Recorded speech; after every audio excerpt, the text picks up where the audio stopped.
The D and Davis Show. D and Davis' show. We are back. It is a Wednesday, particularly for you, as long as Ryan gets this out.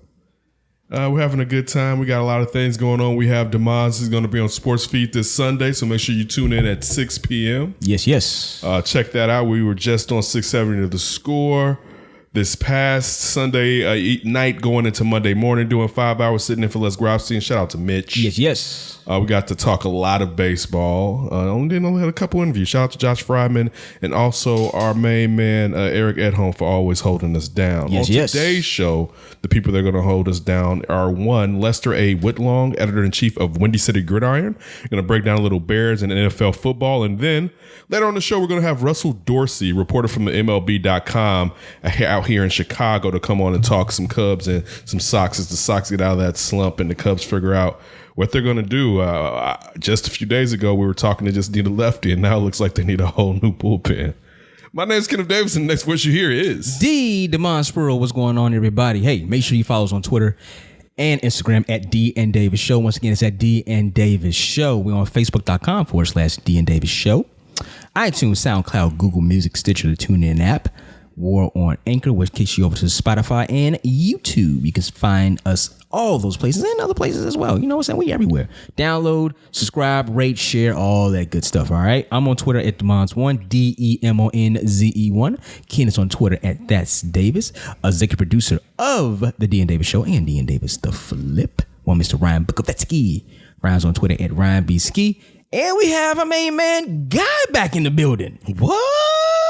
You can find Guy on Twitter at Pay the Guy. Pay the guy. Pay the Guy. Give him that. I told him he was walking up. I could see the waves a mile away. Seasick. We're not that far from the lake, but it seems like we was on the ocean. Mara was like floating right here for a second. Whoa. I know we on the other side of Stony Island. For anybody who doesn't know, they call it Stony Island because this used to be the lake, and Guy brought the lake back. And Guy just knocked my microphone down. The waves did Waves that. are just tall in order. Damn, Guy, hold it down. Hold him down, Guy. Listen, it's the 10-year anniversary of one of the best days in Sox history with my favorite Sox pitcher, Mark Buehrle, with his perfect game. Listen, man, I remember that game. I remember being just so happy to see it. Did we watch it together? We may have. Yeah, we saw it at work. Feel like we were. Yeah, we was together when we saw that. It just, that's kind of like, I guess maybe not. It's either or. But that has to be, was 2019. So no, that's the last great thing from that Sox era. Nah, didn't Burley throw the no-hitter after that? It's a perfect game. He did, but it's a perfect game. Like and at that time we kind of got used to no-hitters not being special anymore. Wait a minute, then Hummer? Somebody else threw a perfect game in Seattle. Again, I'm talking about guys from the World Series championship. I'm talking about you all the good stuff. That era. And who did it? Do we care about him? No, we don't. Let me go to the Google machine. All right, so it was definitely a great game. Buehrle pulled it off. It's a guy that works fast, lefty, but doesn't have a lot of heat when he's throwing. And people comped him to Greg Maddux a lot. Again, my favorite Sox pitcher. I remember initially when he came up, it was always the thought that he wanted to go back to St. Louis, and then he re-signed. And then at the end, when it seemed like he was going to get traded in a matter of days, Jerry Reinsdorf broke his own rules and signed a pitcher to more years than usual, and Buehrle stayed. So when Buehrle ended up leaving and going down there with the Marlins with Ozzie, it didn't hurt. Yeah. Because he was a proven Sox commodity, and he gave us also. And he loves dogs and hates Mike Vick. I don't hate Mike Vick. But I forget about that. He did have a lot of disdain for Mike Vick. Did the Marlins thing with the White Sox ex-personnel going there, did that not really hurt that much because it just flamed out right from the start? We knew for years that Ozzie was going to go down there, at least for 2 years. The thing was, initially, we thought that we could get Mike Stanton in a trade for Ozzie. That was one of the rumors about a year and a half before Ozzie got there. It was like, what if we just trade Ozzie and bring? This is before he was Giancarlo Stanton. He was Mike Stanton. Then. If this, think about those strikeouts and homers we could have had on the South Side with that strong chin, that small park. Ooh. And Philip Humber is the White Sox. Keep saying his name, you'll get it. April 21st, 2012, he was against the Seattle Marlins. Guess who doesn't? An early one. Mm-hmm. I missed that game. That must have been first of the year, I'm guessing. It was, it was early. I forget where I was. I was out somewhere, and I was like, damn, it's right. The White Sox are playing. And I look up like, perfect game. What? So, Ken, it has been other perfect games. I know what you're talking about. I'm just messing with you. I know you are. All right, listen, let's go to the other side of town because it actually matters. Up on the north side, we'll get to the south side. The only guy that may get traded on the south side is Conley. Perhaps Garcia may get traded and a couple other guys. But when you're looking at, or not even traded, but additions, some of the rumor mills going around with the Cubs, you have the Cubs are interested in the Diamondbacks outfielder Jarrett Dyson. This is reported from Patrick Muni and a friend of the show, Shahid Sharma of The Athletic. They like the skill set in the past and have been looking for the outfield help. 34-year-old Dyson has a career-high 6 home runs this season. Oh, no. And Almora has been the least productive hitter in baseball the last 2 years. Damn. He's been terrible. That is ridiculous. Shawty should just really be a utility guy. He should be in the minors. He shouldn't even be in the majors. What's he going to do in the minors, though? He's trying to get his bat right. It's never going to work. It's never going to work. Well, you have stories of guys going back down and finding their swing and coming back up and being productive utility players. He's not even a good utility player. He's a cheerleader right now. Well, I mean, he's a great defensive player.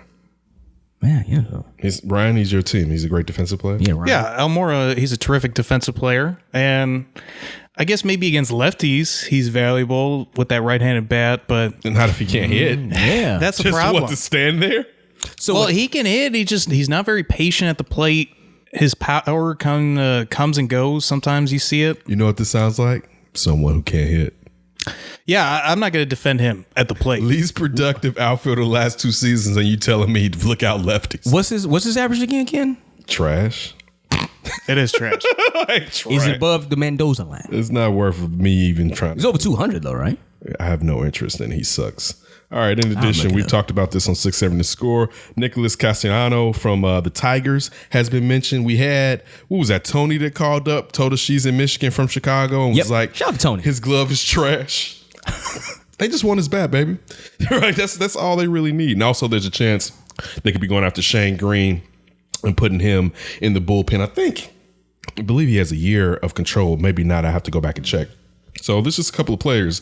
Also, Blue Jays infielder Eric Segard has also been mentioned. So you got a lot. My only thing is now looking at the fact that Pedro Strop struggled yesterday. Yeah. You look at the fact that Carl Edwards Jr. was sent down. Yeah. I mean, now you're talking about Now I mean, again, when we started that show off, we were just talking about going after the lefties from the Giants. And I mean, again, you still want to solidify yourself with the left hand in the bullpen. But now what about the righties, that the guys that you're depending on with the heat that haven't been performing? Carl Edwards Jr. performed very well when he was sent down, but coming back up, I think he's not that far from a 6 ERA. I think it's all mental right now for Carl. You definitely will go down and you take on a lesser competition. And you go down there and you succeed, but when you come back up and you struggle, it seems to be a mental. Yeah, it's a mental hump he has to get over. And Joe Madden said that. He said, "Man, he just needs to relax," and that could very well just be it. He's probably so much in his head. It's kind of like, I have to do this. I have to be productive. I have to do this. I don't want to go back down. They're going to send me back down. Man, that affects you. That definitely affects you in your everyday life, and they also affect you in your personal life, and it's doing right now to CJ in his personal life. Is it time for a change of scenery? Yeah, that could possibly be it too. I mean, listen, you was part of a World Series championship team that broke a curse for 103 years, 107 years, over 100 years, put it like that, right? And you was an integral part to that. And after that, which a lot of those younger players it has happened to, besides Bryant and Javi, they hit their peak way too early, and now they kind of plateaued and is not good. It's good enough for the division. It's good enough to compete in the division, but beyond that, that's really it. And I'm sure it's probably eating them up. I mean, you was a toast of the town, CJ, a brother. Future closer, and now you're struggling. So yeah, maybe a change of scenery will help. Yeah, maybe it's time to get out of Chicago. I think it's also too, what's the value of a lot of these Cubs players like Almora, CJ Edwards? Because we don't think that they're very high commodities, and they're really not. So can you even really pull off any kind of deal with them? How much do they limit? Is it just purely a dump? I'm not talking about a deal. I'm really trying to look out for him at this point. There's a question. There's a thing to it though. CJ still probably with some general managers may have upside. That doesn't mean they're going to give you back something sweet, but you may get a guy that is the same that has upside that maybe you can figure out, because still he has the stuff. And as we mentioned, he was looked at and projected to be the future closer. It's still not like, I mean, up here, it hasn't been the same, but again, in the minors, he was doing well. So for him, you may be able to get a little something. Or again, we talked about packing. Like he could be the added incentive to acquire these guys, not the major piece, but he may be the third piece where it's like, all right, the kicker. Yeah, I'll give his Cassiano. You give me him, especially if this is talking. Look at Detroit. If you're talking about trading Shane Green, you're talking about trading the outfielder. Who are they going to trade here? We just talked about Albert Almora. You know, and again, that you probably have to send him 3 things at least for guys that are under control. But these are the guys that if another team may just see a spark, or not even a spark, control and a body. Like people do make trades like that just to have a guy that, you know what, we need some depth. Maybe we can do something with him, but even we'll if we try don't to figure him out. Yeah, if we don't figure him out, still that's innings right there, or at bats that we can get, and we don't have to worry about that moving forward. Go ahead, Ryan. The one other thing too with the Cubs though is, okay, you can lose Almora, but then you got to think about down the line, they don't have a ton of outfielders in general, and losing a really good glove could be really valuable, especially late in games when your bullpen is already not solidified. So going out and get someone, yeah, you want to do that, but you got to be wary of your roster because you don't have that depth that you used to have. So you wouldn't trade for an outfield? So again, a hitter with this a bad defender, you wouldn't make that deal just to keep? No, I would like Castellanos is very interesting to me, and I would want him because they need a solid bat in the lineup. Where I would get maybe hesitant is, let's say you're giving away Almora, Robel, a couple other guys, Schwarber, and then it's like, where's the depth at if anybody goes down? You keep Also, too, Hey, how many home runs has he got? wait a minute. Oh, hold on. But also, too, How many home runs has he got? defense is what wins you championships, and you're telling me right now that Almora is a plus in the field. Oh yeah, and especially if you lost Hayward for any amount of time. Right. So that's why, you know, he's actually batting 5th tonight in the lineup. Albert Almora. What does that mean? No, I'm just listen. I don't know if Joe is trying. I don't know if Joe is trying to spark something. That's just but, matchups. But whatever it is, what's his batting average since you asked it earlier? It's 239. So he's not. He has 9 home runs, 67 his OBP is 275. Slug is 382. OPS is 657. Yeah, I think average is 700 or 750 for an average MLB player. Yeah, he's trash. No, he's not good. Yeah. But remember, pitching and defense is what win you games. Go back to the perfect game, Mark Beverly. You know who saved him? A brother, Dwayne Wise. Okay, but you know Look at that catch. It's called the catch. Guess what they You did in the need playoffs? defense. Guess what they did in the playoffs? Oh, nothing. Nothing Okay, at all. then. So Nothing at all. Miss me with all that mishmash. I'm just trying to say, you need defense to win. D and Davis show, sitting here talking a little bit of Cubs baseball. Definitely want to get into a little football since we have Lester Whitlong joining us. A little bit talking about this Bears upcoming season, but also discussion around the league, and we'll get back to this later on the show. You had OBJ talking about the Giants did me wrong, and I was the damn show. Said you bad boys is 5-11 and still on national TV. He was the only reason why even might watch, though. Well, no. And then Barkley came. Eastern Coast bias always is going to provide you with that too. He almost retired. He's a pretty talented guy. I'm not saying that, but dude, I think people came to watch him. ESPN opens up with Giants. It has nothing to do. Look, they're talking about the Giants now. He's not there. They're talking about a quarterback they shouldn't have drafted as high. The Giants are their team on the East Coast, so they're going to be big even with him, even without him. Yeah, they're the New York team. Yeah, so that's. I mean, but I think it's a little bit of something to both. I'm not saying, yeah, that's what I'm saying, but yeah, it's a little bit. Of he definitely aided them, but they're going. That's not just that's the state's team. That's the team around that area. So we already seen the biasness plenty of times. I used to talk about Get Up all last year, be like that team sucks. Why are they open up talking about the Giants? Because they in New York. Exactly. So that's still to this point. They're still going to be followed tremendously. He did help benefit them, but they are the Giants, and they also, let's not forget, provided him with a platform. He would not be as big as he is if he did not get drafted and start off in New York like that. That's what we used to talk about. We used to debate, and I used to tell you that he would, man, imagine if Antonio Brown had played there all these years that he had played in Pittsburgh. He would be even as big as Antonio Brown. And even as a very big franchise as the Pittsburgh Steelers that are huge across the country. It would be, man, it'd be more fans, the Giants or the Steelers? Steelers, because they got the national following from winning all those 6. Close though. So Antonio Brown playing in Pittsburgh is still No. That's you're talking about media wise. Yeah, that's what I'm saying. I'm not talking about fans. I'm talking about media following. It's definitely is going to be the Giants. But when we're talking about the teams that fans travel, and look, we may be saying that may not even be true when we talk about the amount of people that have moved across the country from New York compared to just Pittsburgh or whatever. If we really could get to the numbers and then find out about it. So Pittsburgh isn't that much of I wouldn't think. I've never been there before. I've been through it, but I've never been there before. Doesn't seem as a transplant kind of a town. Good point. It probably seems like one of those. For the most part, Chicago is not a transplant city. It's just a big transplant. No. For a certain part of the town. But I mean, that's still majority of the town is people who still are here. Chicago. I always look at Chicago as kind of like a huge small town. The South Side and the West Side. And predominantly can't say the West Side like that. Well, why not? Because I mean, you think a lot of transplants live on the West Side? The West Side isn't as big. It's black. The Black West Side isn't as vast as what it was. It's very. It's been chipped off the last 20 years. Not even. I mean, just from the projects. You talk about the West Loop, are you? No, I'm talking about the projects that have been torn down. Oh yeah. And those areas have been condos and no, it's not the same demographic as what it used to be out west. I mean, of course the South Side is one thing, but Chicago is full of people coming from all around the country. No, you definitely It's not about where they're staying. It's do they come to the city? Oh no, people do come here. Yes, you will find people. I think a lot of people we work with when we was together at the 9 to 5, and you're still there, and I'm in my new place. I find a lot of people, younger people that come here, and they're not from Chicago. But a lot of people are born and raised, and they don't leave, and they stay here in Chicago. So I don't know. It's what it is. But Pittsburgh, it's a great city. I heard. I don't know if I've heard that. I want to see where PNC are you Park, going with that? I heard Pittsburgh is a great we city. said that before. PNC is definitely one of the places that I want to be. Yeah, I heard it's one of the best baseball stadiums in the country. It's so picturesque. So, all right, we're going to continue the football talk, but dive first into a little Bears discussion with the editor-in-chief of Windy City Gridiron, Lester A. Wiltfong, joining us. Dean Davis. Hey, this is Rich Campbell from the Chicago Tribune, and you're listening to the Dean Davis Show.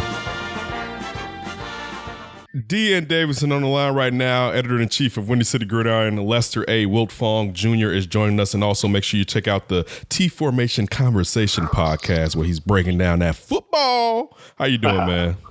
Doing good, fellas. How y'all doing? We're doing real good. Listen, I'm going to go straight to the defense first. I want to do a little offensive line TE talk, but I got one for you. How much of the defense is going to run through as far as the play call this season through Roquan Smith? I know I didn't hear you.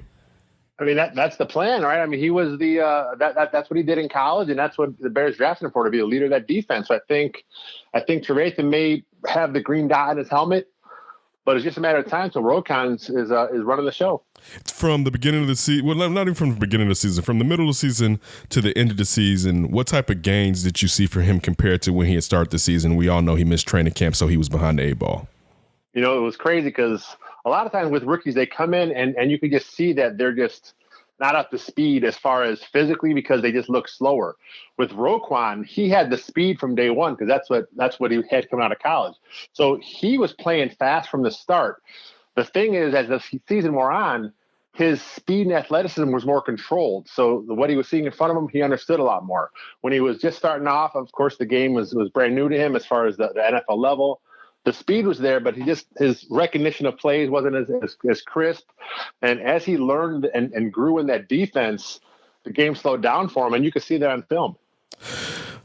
Let me ask you this. We've heard the kudos that have gone with Leonard Floyd, and it still kind of goes with Roquan.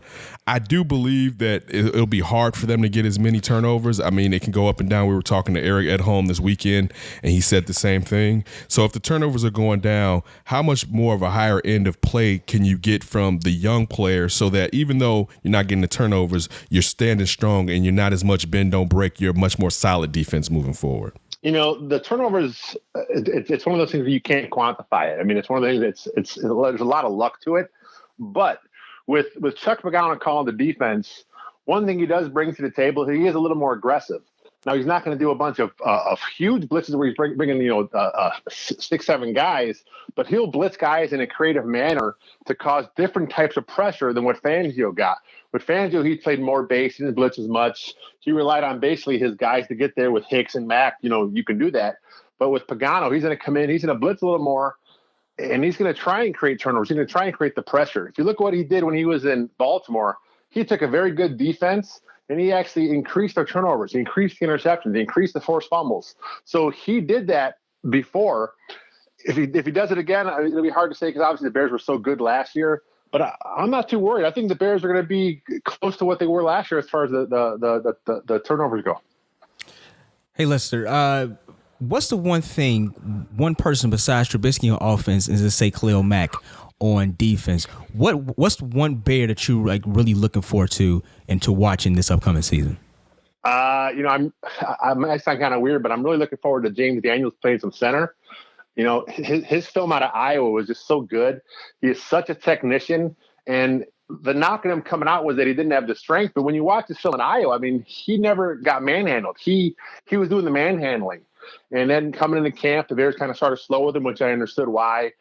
He was only 20 years old at the time. He didn't understand what he was seeing in front of him. They wanted to bring him along slowly at an easier spot, which was guard for him. But this year he's playing center. He's making the line calls. And I just want to see him ball out. I mean, he did really good last year in the Rams game against Aaron Donald, who is one of the greatest defensive players in the history of the game. He basically shut him down. He went one-on-one with him. So I want to see James Daniels. I want to see his advancement as a second-year player. Is there a chance that they're going to be moving him around Cody Whitehair and Daniels like they have with Cody Whitehair in the past? I hope not. I mean, the plan was, they've talked about it a little bit a few months ago that Daniels at center, and Cody going over there at left guard. And you know what? If that's what you're going to do with these kids, keep them there forever. You have a really good starting five from right to left. It's solid. Don't mess with it. Let those five guys play. Now, obviously, if some injuries happen, you may be forced into something. But the Bears are comfortable, I think, with Ted Larson at backup guard. He can kind of play that swing spot in there. He's kind of what the Bears had last year with Cush and Witzman, a similar type player, but he can play all three of those spots interior. So if there's an injury on the inside, I think Larson should come in and plug in the spot that's injured and let everyone else stay in their positions. Because personally, I just don't like seeing that all the moving around. I think it's good for a group that used to who's next to you. It's important for Leonard to always have the guy, the same guy next to him at all times. It's important for Kyle Long to know he's going to have the same guy next to him at all times. It just helps their familiarity in the entire offense. D. N. Davis Show on the line with us right now. Lester A. Wiltfong Jr., editor-in-chief of Windy City Gridiron. What growth do you want to see from Coach Nagy this upcoming season? That's a good question. It's hard to tell with the coach what they're doing, but the thing with him is it's always time management. That's what the big thing with coaches. It's taking advantage of mismatches, which I thought he was pretty good at last year. But with he has more weapons now this year, obviously with his tailbacks now can do anything. So I want to see how he's going to use the mismatches with Tariq Cohen, with David Montgomery, with Mike Davis, with Cordero Patterson. These are all guys that can line up pretty much anywhere on the offense. But they start off in the backfield to get a favorable matchup. I'd love to see the Bears start off with two or three tailbacks at the same time, motion them out and then get one-on-one against a linebacker, because there's no linebacker in the league that's going to cover Tariq Cohen one-on-one or Patterson or even Montgomery. You mentioned Mike Davis now becoming a Bear, and you have Jordan Howard, who's no longer here. What can Bears fans expect to see from a Mike Davis? I look at some of his film when he was in college and then again some when he was in Seattle, and he doesn't have the speed. He's not a fast guy. He actually kind of reminded me of David Montgomery. He's kind of has that same type of quickness in the hole. He's one cut and go. I've heard him described as a bull in a china shop where he just wants to get it and go, and that's fine, but he does have the short burst quickness to make some guys miss. And again, like I talked about, he can do anything. He can line up in the slot or out wide. He can catch the ball out of the backfield. And the thing that he has that Jordan Howard didn't is when he catches those small swing passes, he's back up at top speed in a snap. Jordan Howard was a little bigger guy. He was 6'2". He was more of a lumber where he would catch it. It'd take him a little bit to go. By that time, the defense is on him. With Mike Davis, with the tailbacks the Bears have now, they're going to catch it and get back to top speed in an instant and get some yards. Lester, sticking with the offense, and there's a plethora of weapons. I'm a big-time Nagy guy. I think it should work out. But there's still kind of questions when you look at the tight end position. Trey Burton came in, and usually, I'll say this last season, usually you don't hit on as many free agents that you bring in like the Bears did. Maybe if you bring in 4 or 5, maybe 1.5 actually perform up to what the contract value was. But the Bears did well, and Trey Burton performed well, even though we know at the end of the year he wasn't able to play. Adam Shaheen had a little bit of flash. I don't know if I should say flash, but he still isn't the player necessarily that the Bears thought they were getting when they drafted him, and the system is kind of different from when Fox had him. What are your thoughts on the tight end position this season? I think Trey Burton had a good year last year, like you said. He gets a lot of people on him because of the anxiety issues. That's a thing these days, guys. Everyone has to understand that happens with people. It's unfortunate that happens at that level in the NFL, that it's coming to light. But then again, it's kind of good that he's actually shining light on the condition. So that was his problem earlier in the year, as far as with the not wanting to throw the pass. The injury happened late. Everyone assumed it was that. It ends up being he had to have surgery, so it wasn't that, obviously. But I like Burton. I think he's solid for what he does. He's a decent blocker when he's out in space. I don't like him in line, obviously. And then with Adam Shaheen, I just had an article about the tight ends go up today. Adam Shaheen is a big boy, 6'6", 270. He's a really good athlete. He needs to play to his size. He needs to be a bully on that field. He has all the skills. Now let's see him bring some nasty to the field, and let's see him get it done. Listen, outside of David Montgomery, what rookie do you think is going to have the best season, or who have you heard seems like they're picking everything up pretty fast? Everything that I've heard about, and all the guys are at the OTAs and mini camps, they raved about Duke Shelley, the nickel. He was very unknown, obviously, coming out of college. I didn't look at 1 second of his tape, I'll admit it, because I just didn't have him on my radar. But since the Bears picked him, I went back and looked at him a lot, and he's everything that Ryan Pace describes. He's really a quick twitch guy. He's real sticky in coverage, and the way the beat writers are talking about it, he may push for that starting nickelback job. Dan Davis on the line right now. Lester A. Wiltfong Jr., editor-in-chief of Whitney City Gridiron. Listen, let me ask you this. Looking at this division, but also looking at this conference, what team do you think is really going to give the Bears a run in this division? But then looking at the conference, what teams do you expect? Now, you can look at the Saints, the Rams, also the Cowboys. What team is going to step up? And what team, because usually we know if one team goes from worst to first, some team has to fall out. What team do you think is going to fall back this year? And could that be the Bears? I can't see it being the Bears. The Bears are just a really solid football team, top to bottom. I mean, their starters, their backups are pretty good. They have depth in real key places. So I can't see them taking a step back this year. They may not win 12 games again, but, they're going to be right there again in the playoff hunts. And as far as in the division, I say it every year, but as long as Aaron Rodgers is playing quarterback for the Packers, that's a dangerous team. I know a lot of his stats kind of fell off the last couple of years, but he was really stagnant in that offense. And I think we saw that about a lot of that play out this offseason where the coach was fired. They bring in a really young, fresh offensive mind. And, there's some rumors that they're already having some problems up there, but, I don't buy it too much. They're professionals. At the end of the day, Aaron Rodgers wants to build on his legacy. I think they're going to turn it around pretty quick in Green Bay. They had a pretty good offseason as far as the draft picks and free agency. So I think it's going to be the battle between the Bears and Packers. But again, this division is tough. The Vikings are solid, and I've been liking what the Lions have done the last few years. It's just a matter of them, turning around for their coach. But as far as the NFC overall, I think probably the class of the division this year is probably the Philadelphia Eagles. They just looked really good the last few years, obviously. The key for them is Carson Wentz taking the next step.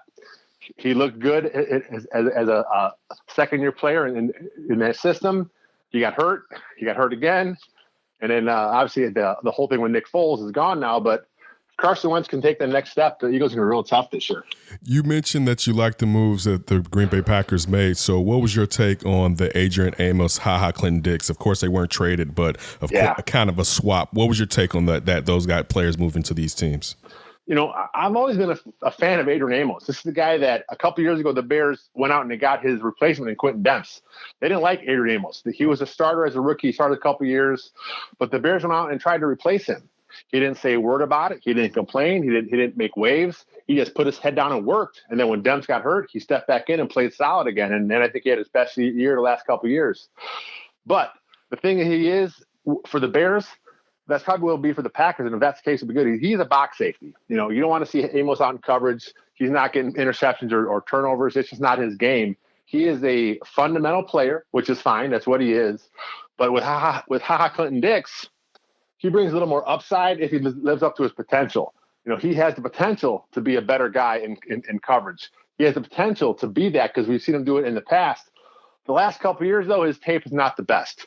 I have a feeling, though, with him realizing where his NFL career is headed, he's on a one-year deal. He knows that if he balls out this year in Chicago, he's going to get a big payday. So I think he's going to be on his best behavior. He's going to be hustling. He's going to be playing the best football of his life. And, of course, he's got some outstanding talent around him. So I think we're going to see a good year out of Clinton-Dix. And in Green Bay, they'll see a good year out of Amos. Hey, listen, okay, you gave us a lot of positives for the Bears, but I know you got to have some concerns. So give me a concern you might have for the Bears going into this season. You know, I wish I had some really negative stuff to say, but you know, I mean, I think this team is in their Super Bowl window right now. Obviously, a lot hinges on the quarterback. You know, Trubisky has to make those improvements. You know, I'm assuming he will. You know, being in the second year of the system. You know, I know the coaches assume he will. The coach said he's having a great offseason so far, but we got to see it. We got to see him make those plays because this offense has to be an offense where he is the playmaker. He's the guy. You know, he's obviously the face of the franchise now. He has to live up to that. He has to get it done. He has weapons around him. Robinson, Miller, you know, Burton, the running backs are revamped for him. So it's all on him now. Him and Nagy got to get it done. Listen, when you head out to training camp and when you get out there, what's one of the first things or what's something that you really focus on when you're out there watching these guys in training camp? I like to find the offensive line drills, to be honest with you. I just kind of always like to see those big guys move out there and kind of see what they're doing. I know with Coach Harry Heastand, he's a pretty vocal guy, so you can kind of pick some of the stuff up, especially if they're practicing a little closer to the sideline. But I try and watch the O-line stuff just because I like what they're doing. I want to see who's got good feet. I want to see how the young guys are progressing. I know last year I saw Rashad Coward, and I was really impressed with how he looked in practice, being a first-year offensive lineman. But I saw his feet right away, and I saw how he moved his hands in unison with his feet. And I thought, this is the guy who's going to get it. He might not get it in year one, but he's going to eventually become a pretty good offensive lineman. I think that's why they let Bradley Sowell go to tight end, because they're confident in Coward being that swing tackle. Are you satisfied or confident with the kicker situation with the Bears going to the season? Well, you know what? Let's go back to that. The negatives. That's the one negative. I mean, there it is. There it is.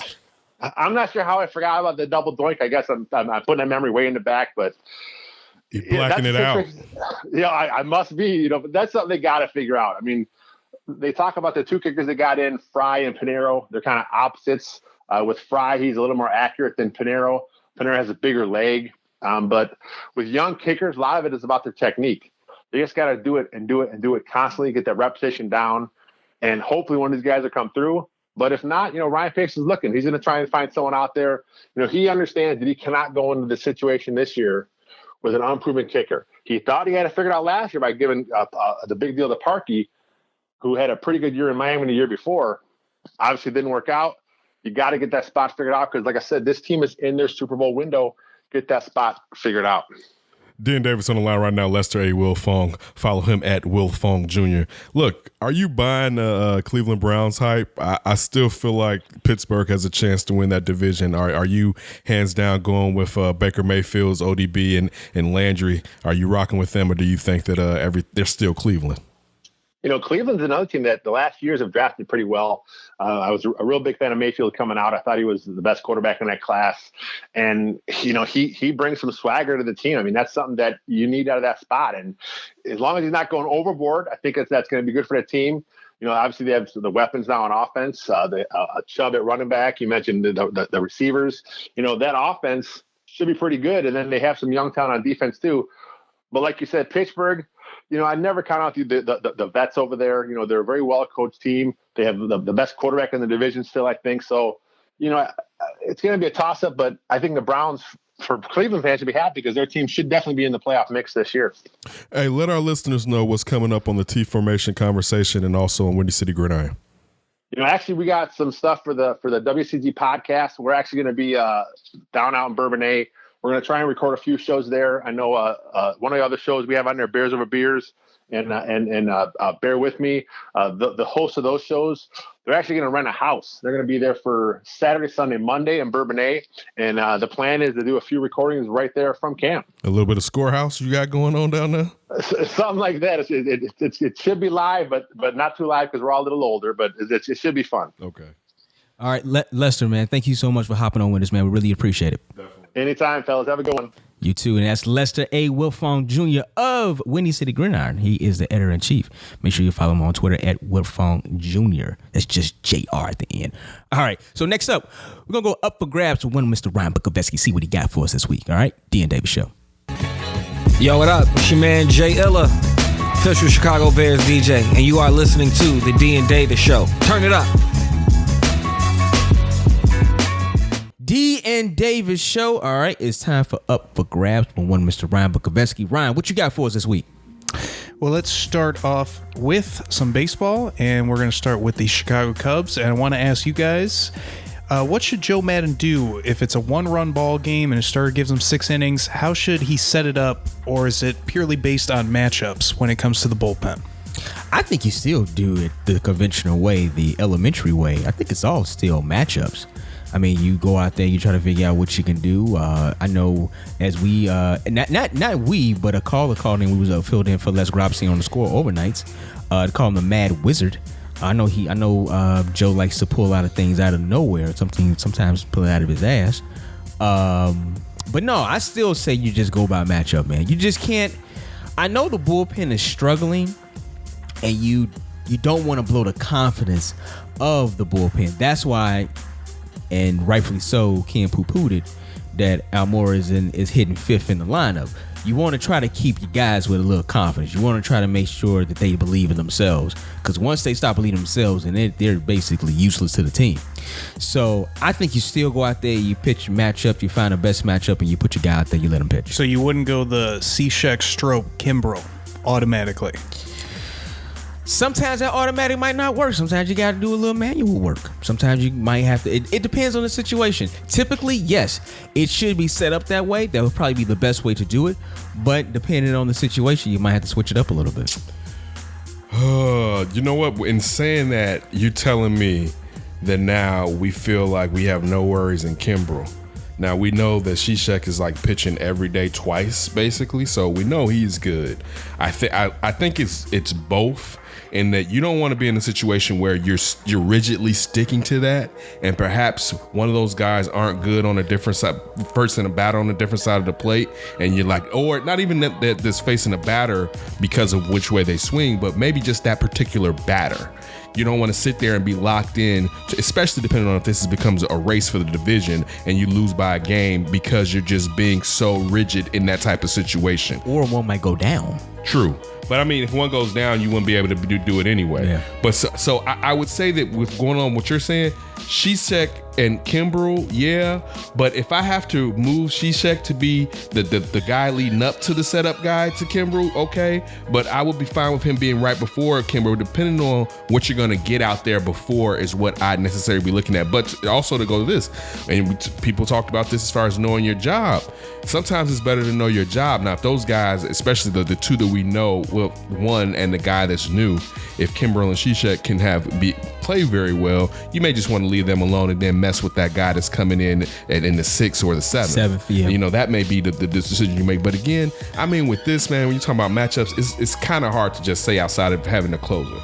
Yeah, with Kimbrel, he gets the 9th inning, so you just kind of have to trust that he's your closer, whether he's been great or not, and it's been kind of up and down. He's gotten the job done, I guess, for the most part, but it has been clean, and you're certainly not looking at Kenley Jansen like a couple years ago when he was just that shutdown, like Sandman, Mariano Rivera during the ball game. Yeah. I like Cishek. He's been kind of their setup man, but they've used him a lot. You just wonder if maybe they might grind him away to nothing when it comes to the end of the year. Yeah, man. Strop has been really giving up the long ball lately, so I think you got to go matchups, but then you start to wonder, you only got one lefty in Kyle Ryan, so how many lefties can you throw at another team if they have a bunch of lefties? And then you got your right-handed throwers that you thought were your closers, and Cishek and Strop, and they're not really holding it down. So I think it's a really tough conundrum Joe Mann's in. How much faith does he put into those guys, and how much does it start saying, okay, only guy that we know for sure is Kimbrough's coming out in the 9th for a save situation? I got to do a shout out that has nothing to do with this. I saw on ESPN earlier today. I'm happy that they have Cynthia Coop the Loop out there. People would forget how great She was great. Dude, great basketball player. Dude, she was the Michael Jordan of the beginning of the WNBA. And it 4 wasn't kind of like championships in a row, right? in a row. And reminded Cheryl Swoops was pregnant. And I think she may have blew out an ACL, but Cheryl Swoops was pregnant. Cheryl Swoops was supposed to be the star on that team with the Houston. What's it? Not the Rockets. It was the Comets. Houston Comets. I didn't see at the bottom when it was introduced to her. Hall of Fame. Is Cynthia Cooper? Jordan winning, I think. Did she? I think so. I Okay, think she all right. she went in with somebody important. If it wasn't Jordan, it was somebody. But I think she made it within the Jordan's draft class. Okay, all right. I mean, Hall class. Okay.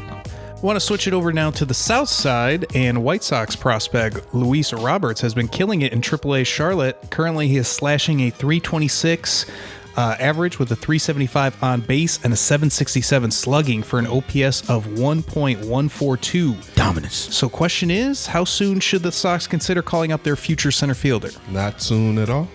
I guess it's about to be August, so another month. I mean, if you want him to get some at bats in September, I'm fine with it.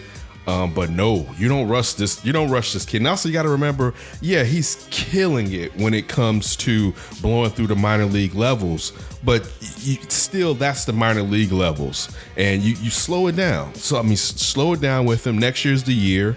Wait till next year, and then you bring him up. But I'm not in any rush. They're not one thing you have to. We're not going anywhere. So why are we putting all these kids out here and we're not going? Outside of you want them to get at bats. I'm fine with him getting at bats, but let him dominate in AAA for a little bit longer. Then bring him up in September, let him get his feet wet, and then bring him up with the team next year, and then start him out in center field, and then we'll be going forward from there. Yeah, I totally agree. There's no reason to bring him up unless you want him to get like a few at bats, and that could be the last 3 weeks of the season or something like that. Just let them go ahead down, and he's paid. It's not as if he's like working control on control time. It's not like he's working. He's getting paid. All he eating is like tuna sandwiches or something like that. The brother got millions. You know what I'm saying? Caviar when he get in the dugout. Y'all eating tuna? Caviar over here. Luis is caviar. You know what I'm saying? He speaks in third person. Luis is the caviar. So I hope that's true, by the way. I know, right? Luis is about to get up into the bats. And I think I just made him like, Luis just slugged that one. right. Luis hit it real far. Luis about to take this girl on hot dates. Luis won't be coming in tonight. Okay. Burger, what are you doing? Luis is doing very well tonight. I'm eating the burger. What are you doing, Burger? No, I think it's fine. Let's let them all stay down Stop there. trying to rush our stuff. Yeah, I was curious. Stuff, I wanted to get your perspective. I wanted to get your feel on Luis Roberts. As I said before a couple of weeks ago, next season is not the season. It's the season after next. When you get all those younger players up, and they're probably going to be playing next season anyway, just let them go ahead and finish it out. As I said before as well, my definition of success, although this is a successful season for the White Sox, 5 to 10 games under 500. That'll be great. Then the next year, with the maturation of the young players that's finally blossomed this season, and you still have some vets, and as we spoke about, you can go out there and sign some free agents. Then you have that youth that's coming up there as well. Just let it be a building process. They're not going nowhere unless Rick Hahn sends them somewhere. So just let them go in and play. Let them feast. When you leave here, what direction are you driving? I'm going to take Jeffrey to Lakeshore to 90, 94. All right. Which direction is that? Is that north? Yeah, you stay that way. Oh, okay. Oh, that's just me. Okay. Man. I mean, he's just Until next. He is a I'm guest. sorry. Okay. Next Saturday. He's a guest of the. Move that South mic, Side. by the way. He's not a guest. Oh man. How about some Bears training camp, since we're talking about building and looking to win in the championship window, and it's here for the Bears now. So with training camp opening up this week, who are some of the names, or what are some of the position group battles you're excited for training camp? I want to see James Daniel take that step. Perry Hestad is an offensive line wizard, so it'll be interesting to see him calling the lines and setting up the linemen. So I'm definitely interested in seeing that. I'm interested in seeing how strong and Kyle Long is without having major injuries this offseason. So one will be the line, and then also going along with when we were talking to Lester, I do think there will be a slight regression with this defense. I don't know if we'll be able to see it statistically as much, even though they could have a few less turnovers. But I think schematically they're gonna get turnovers from blitzing more often. But I'm really interested in seeing Roquan. I think this defense is so good we keep forgetting about Roquan. You don't hear a lot of people talking about Roquan, and I think that's what we need to start keying on, because if he takes a step, Getting Georgia Roquan? yeah, if he it's the game now isn't fast to him. Maybe it's a good thing that he's under the radar. Yeah, but it's not fast. Don't think about him. It's not fast to him. You're talking about someone else the defense has to keep their eyes on to maybe open up more passing lanes or easier. Let me say less double teams for Khalil Mack, Roquan, and then it would probably be what's going to happen with Leonard Floyd. I am slightly concerned about Ha Clinton Dix already being nicked up. That was going to be what I'm looking out for, the safety position, Clinton Dix. I want to try to see if he comes in, what he does when he comes in. Starting off on a pup list, I believe that's what's happening with him right now. Pup. That's kind of concerning. Man, Maria Taylor. That is kind of concerning. Stop perving on the show. Hey, man, listen, hold on. If I see a beautiful woman, I'm going to acknowledge it, all right? There's an M. Just stop. Perving. No, you can let that go, actually. You keep that in there. You let my... Noted. No, it's all right. But no, I'm curious about that. You said another play. I want to see what Montgomery does. The hype around him is big. That's a guy, as I just said before, I'm happy with Roquan kind of going under the radar. The radar is right on Montgomery because Jordan Howard is now gone, who I was a fan of, but he just didn't fit the system. That target is on Montgomery, and we have to see exactly what he does. So can he live up to the hype? I know he had the video out there, he running, doing the drills and the fast feet. Yeah, that's all well and dandy until 250-pound linebackers coming at your ass and knocking you across the field. That's a whole nother story. Montgomery gonna be like I hope so. He gonna be like a poor man. Why you gotta be poor? Can he be a poor man Kareem Hunt? That would be perfect. I just want him to be Kareem Hunt. How about that? I was gonna say something to that extent, or Saquon Barkley. Oh gosh, you're gonna poor man Saquon. That's great. That's what I'm saying. Wow. But I'll be like dirt poor. That's okay. I don't want a dirt poor anything. Like, you're not getting him jumping over people like that. But I mean, How tall is Montgomery? He's 6 feet? He's around there. Yeah, he's right around 6 feet. Oh, 6 feet? Yeah. All right, I got a couple for you. Karif White. Oh yeah. We keep forgetting about him being in the running back field. I mean, it's a guy that's big and fast. So I'm looking at him. Steven Denmark and probably Emmanuel Hall. And come on, dude. Yeah. He's not. He wasn't a member of the Tide, but basically Riley really may as well went to Alabama. So because I mean, when we're talking about a kid that has the mental fortitude to get better because it's in that family. As far as him and his brother challenging each other, see him ended up in the SEC, not as fast as his brother, bigger. It's got to help when they're training together too. Listen, all you're asking for him to be is a great route runner and have good hands with his size. So those are some of the players, some of the unheralded guys that I'm kind of starting to get ready to get excited about and get this fantasy open so we can get this bread. Oh yeah. Oh, man. What's going to be the depth chart or the starting, if you want to say lineup, if you want to say, for the wide receivers for the Bears coming up this season? You're gonna have. I think you have your top three still in Gabriel, Miller, and Robinson. Gabriel will begin the season there. We'll see if he holds on to it. Right. You think Ridley's going to take his spot? No, Wims? We have to see. I mean, Emmanuel Hall maybe. Yeah, I mean, we have to see. Gabriel's contract too. Like, sooner or later, some of these guys got to go. And it is a lot of them. He was decent last year. Out of all those, we're talking about how they hit on most of their free agents. At the beginning of the year, he played a lot better, but you can't remember as much towards the end of the year him making the same amount of noise with the kind of coin that he picked up coming from Atlanta.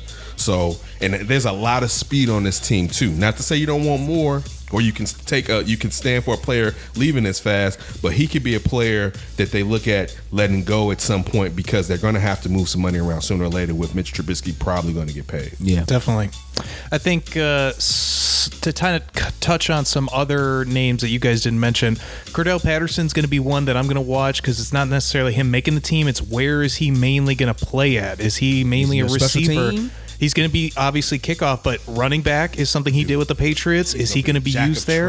Right. Tight end is a possibility for him too. Like he's going to be used all over the field. So I want to see where you feel good having a tool like that with Nagy. Oh yeah, Nagy be able to like really utilize him. I mean, Nagy sometimes gets a little too cute for his own good when we look at Tariq Cohen not getting enough touches in the playoff game.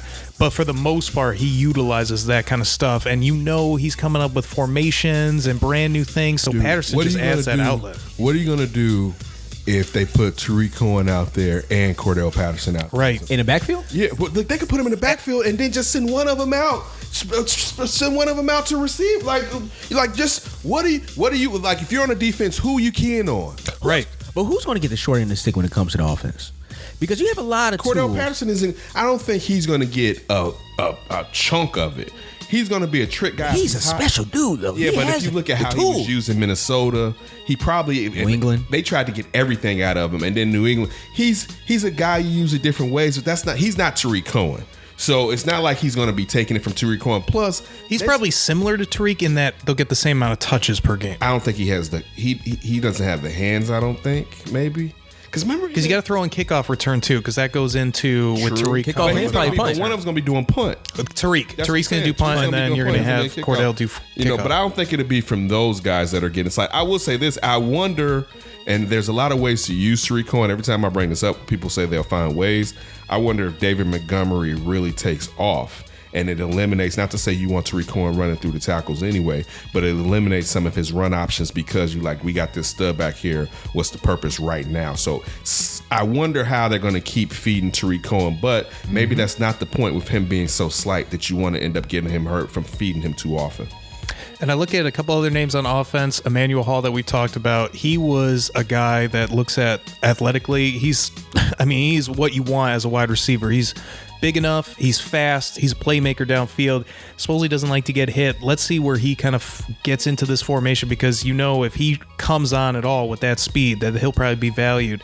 Dax Raymond is a guy that they signed undrafted at tight end. They spent a lot of money on him for an undrafted free agent. They made him a real big priority. And looking at the depth chart at tight end, after Trey Burton, who we don't know fully, Amjeen, total wild card, and they really don't have anything else after that. So he might be a guy that's very important. And just quickly on defense, I think the big thing is the Duke Shelley kid that they talked about. Is that nickelback spot just Buster Screens, or is that an open competition? And then probably the last thing would be how Leonard Floyd looks. I think it's going to start. It's definitely Buster Screens because you're going to go with the vet. You're going to go with the vet first, but then you're going to see what the kid can do. But to be honest with you, man, with 4 wide receiver sets, is it even going to matter as much? I mean, not even that. 5 wide receiver sets plus, depending on who's coming out the back. Like, dude, if you're sitting there and you're in nickel or whatever, you know what I'm saying? Plus injuries, it may be a situation where Buster Screen may have to step up for one of the starters. Right.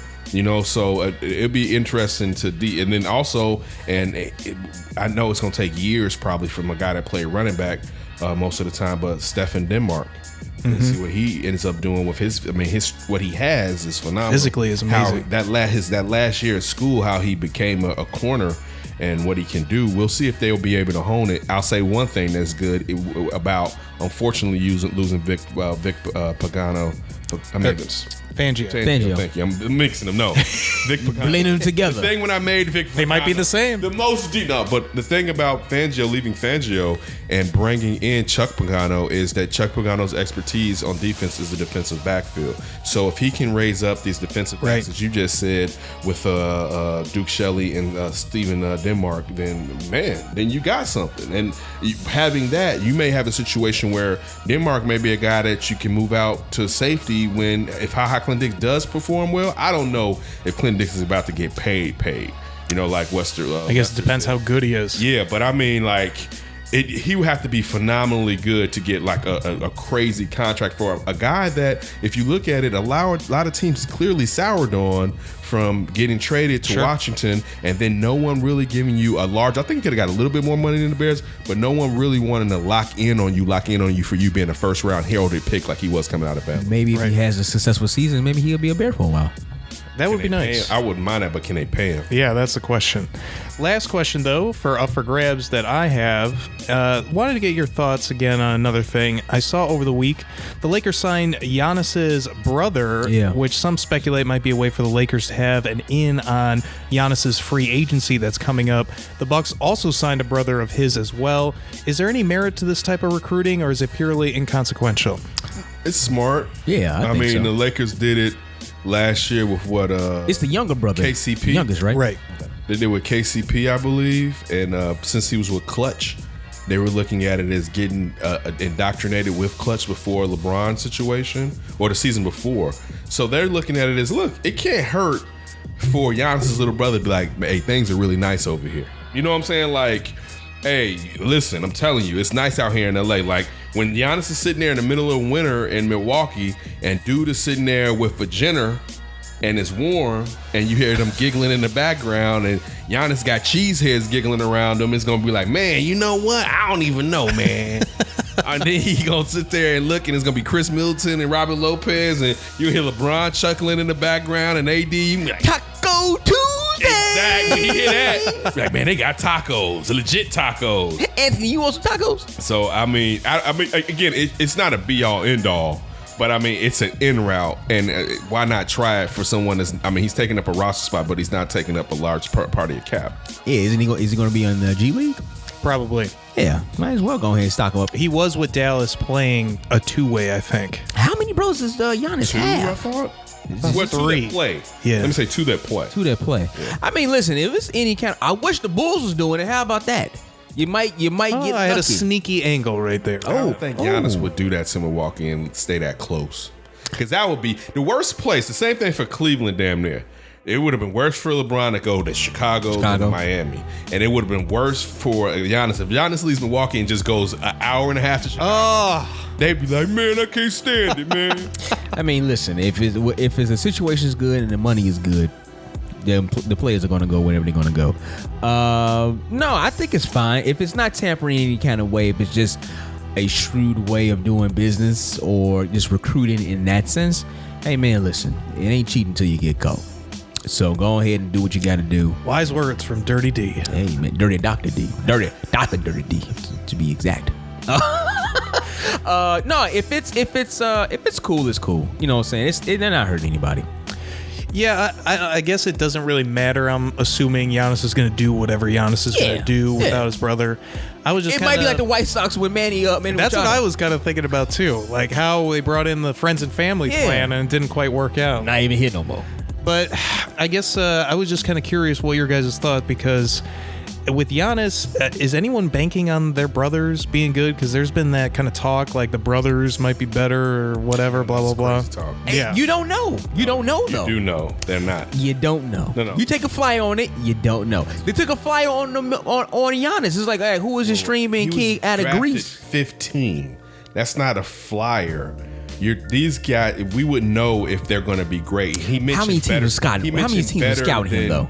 He mentioned better than Giannis. There's not a chance in hell either one of them be better than Giannis. How old is the younger brother? Because Giannis is like what, 23 or 24?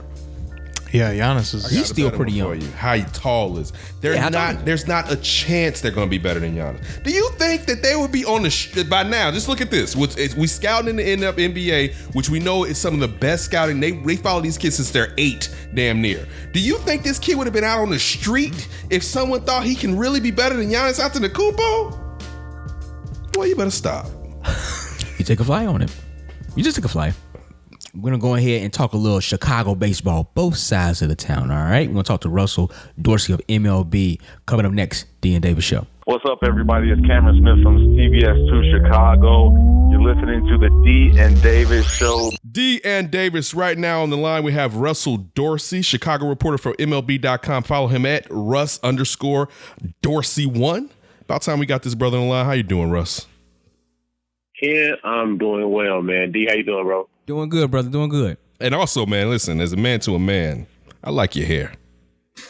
Hey, man, I appreciate it. I do. It's a It's good man you got right there, bro. Hey, listen, for somebody that's partially losing mine, man, it looks good. It does look good, man. That's going to be the running gag.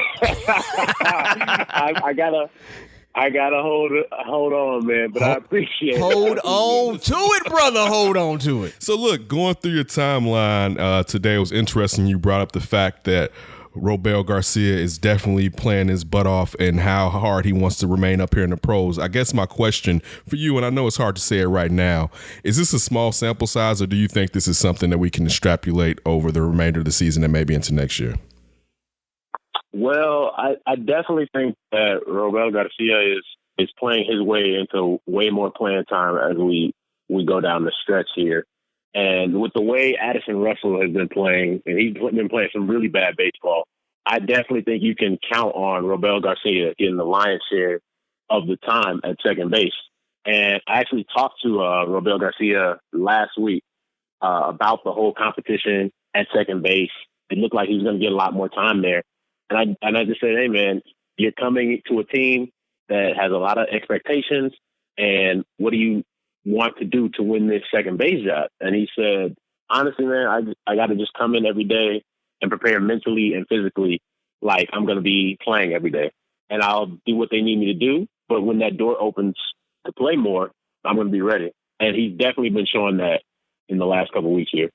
Our executive producer, Ryan, is a huge Cubs fan, and we've been going back and forth about Robel, and he was just including him in a trade, but I'm unsure, would they do that, and does he have a value being a guy that was cut from the Indians and just now coming up, but would a team perhaps look at him, and of course not the key, but a key addition to a trade if the Cubs have to use him in the upcoming moves, perhaps to solidify that bullpen and or to get an outfielder or an infielder? Honestly, I think it would be asking a lot to include Robel Garcia in the trade, especially this early. A lot of GMs and executives out there know that he's been with the big league club for about 3 weeks now.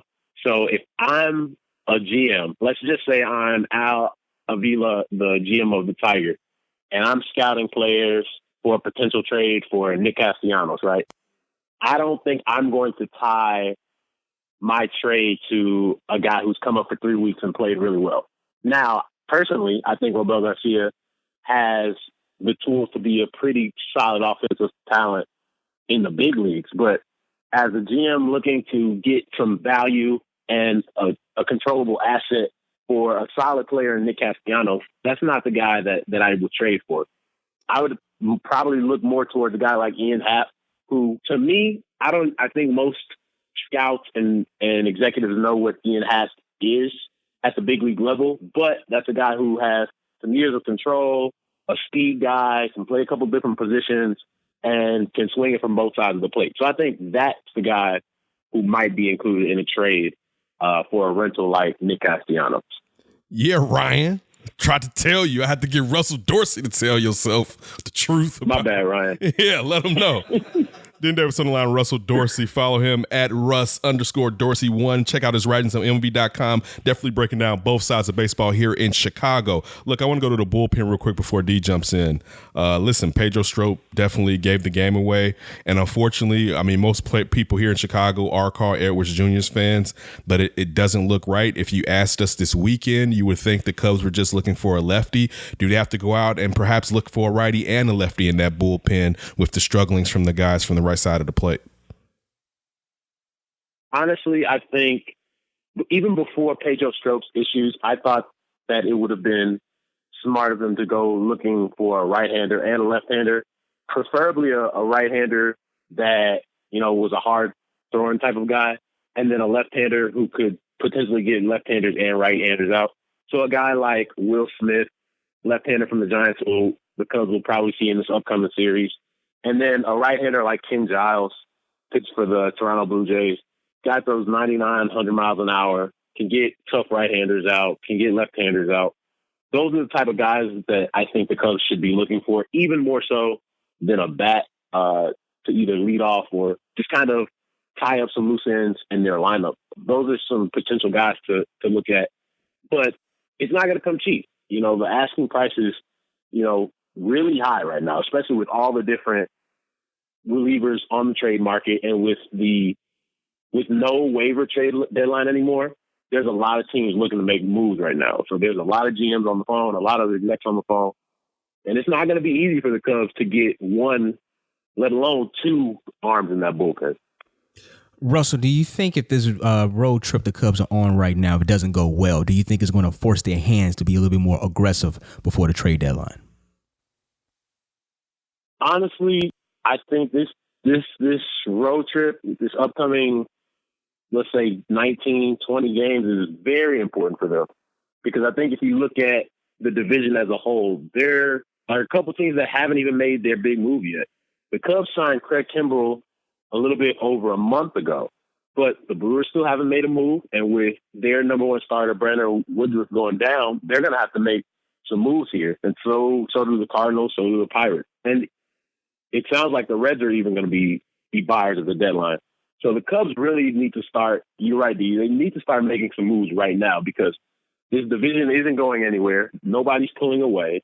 And the other teams in the division are going to start making moves here soon.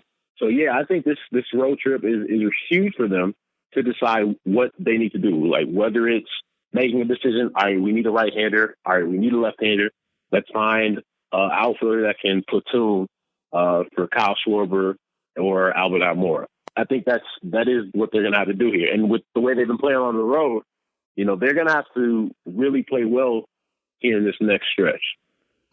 D and Davis show on the line was right now Russell Dorsey. Make sure you follow Russell on Twitter at Russ_Dorsey1. How much stock are you putting into this recent success of Yu Darvish? I think you found something, whether it was the start before the All-Star break or during the All-Star break. And if you talk to pitchers, sometimes it takes one bullpen session to find a small tweak to a pitch. And it doesn't even have to be a huge tweak. It can be moving your finger a centimeter on the baseball and you get more break or get more tilt on a changeup or a slider or a curveball. And the way he's been pitching, if it was just the first 2 starts and then he kind of reverted back to his old ways like he had pitched before the All-Star break, I would have called it, a flash in the pan. But with the way he's been able to go out and dominate lineups, we knew that's the type of pitcher he was when he came from the Dodgers. Even if we go back to his time with the Rangers, he was one of the more dominant pitchers in baseball when he was on. And with the Rangers, he just did it more often, a little less often with the Dodgers and a little less often than that with the Cubs. But it looks like he's been able to get back to that Rangers type of dominance that we've gotten used to seeing for 3 and 4 years. So I think this is something sustainable. I think this is something that the Cubs can look forward to here as we finish up the second half this next 2 months. And if you look at what the success has been coming from, he's been throwing his splitter more. This is a pitch that's been really dominant for him. Obviously, the big thing about Yu Darvish, he has all these different pitches, 7, 8, 9, 10 pitches. But the biggest thing was, what can you throw for strikes? And he's been able to throw 4, 5 pitches for strikes. And then his fastball sitting 97, 98, 99 miles an hour. And if you have that type of electric fastball, and you're throwing splitters that nobody can hit on 2 strike counts, you're gonna be in a position to succeed. Russ, before we jump into the South Side, with all the trade options you've heard and rumors about what the Cubs may do, I want you to put your GM hat on. What moves would you make? But also with those moves, what players would you send out to acquire the players that you would bring in? The problem that the Cubs have found themselves in 2019, there are a couple of them. One, the players that you brought to the big leagues to help you win the World Series in 2016 have not performed the way they did in 2016. If you look at Kyle Schwarber, if you look at Albert Almora Jr., if you look at Addison Russell, if you look at Ian Happ, all of these guys played really big roles for you that season, and it ended with you hoisting the World Series trophy. Great. But as we've gone in the next 2-3 years, those guys have not gotten to what the Cubs expected them to do in their big league careers. And at this point in time, they are what they are. There's no more, well, let's wait and see. He can still be what we project him to be. No, this is who this guy is. So that's the biggest issue for the Cubs, because then when you look at what can we get, what do we have to give up to get a talented player back that can help us make a push this season, there are not that many guys in your farm system anymore that can help you do that. There's Miguel Amaya, young catcher in advanced A. You have Nico Horner, shortstop, got drafted last year out of Stanford. It's in Double-A. But you really don't want to trade those guys because your system is already weak after elevating a lot of these guys to the big leagues over the last couple of years. So there's really not that many guys that you can trade. If there was a deal where you could get a controllable, talented player that would be under contract for the next 2 or 3 years, you'd consider moving a Nico Horner. You'd consider moving a Miguel Amaya because your window is closing. And if you look at Chris Bryant and his upcoming pending contract in the next couple of years, same thing with Anthony Rizzo, same thing with Wilson Contreras, same thing with Javi Baez. You're not going to be able to keep everybody. So this is your window right now while you have all these guys under contract, under club control, and entering or in their primes. D and Davis Show right now on the line, MLB.com writer Russell Dorsey. Russell, going to the South Side, I really liked a retweet of yours from Jason Beck about Alex Comey because it's something that I've been saying. And one, of course you want a nice closer, but if you're not winning, what's truly the value? And then if you look 2 seasons from now when the Sox may be trying to contend, you don't even know if that closer is going to be the same closer. Some people will say hold on to Comey. Some people will say trade him. As Beck pointed out, it's a seller's market. Looking at what the Tigers may do, what would you do if you were in the situation that the Sox can be in this trade deadline? I think you can make the argument for both, whether it's keeping Colomé for next year when you're hoping to contend for that wild card spot or potentially the division. But as of right now, with the way the Sox have looked coming out of the break, I would personally trade Alex Colomé. I think you can find a guy with a big fastball that you want to be a closer. And yes, I get it. Closers are really expensive, and they're really expensive to trade for.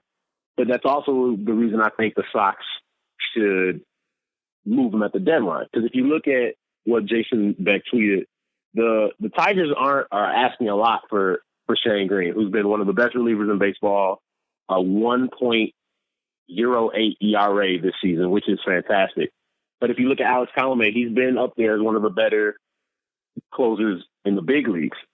And what the Tigers are asking for Shane Green is the Washington Nationals' number 1 prospect, Carter Cable.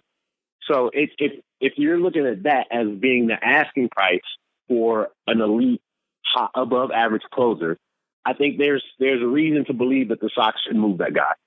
Because you're still in this rebuild, you're still in this development of your guys, you're still trying to bring in an influx of talent. There's really not that much left to trade on the roster, and they're not going to trade Jose Abreu, in my opinion.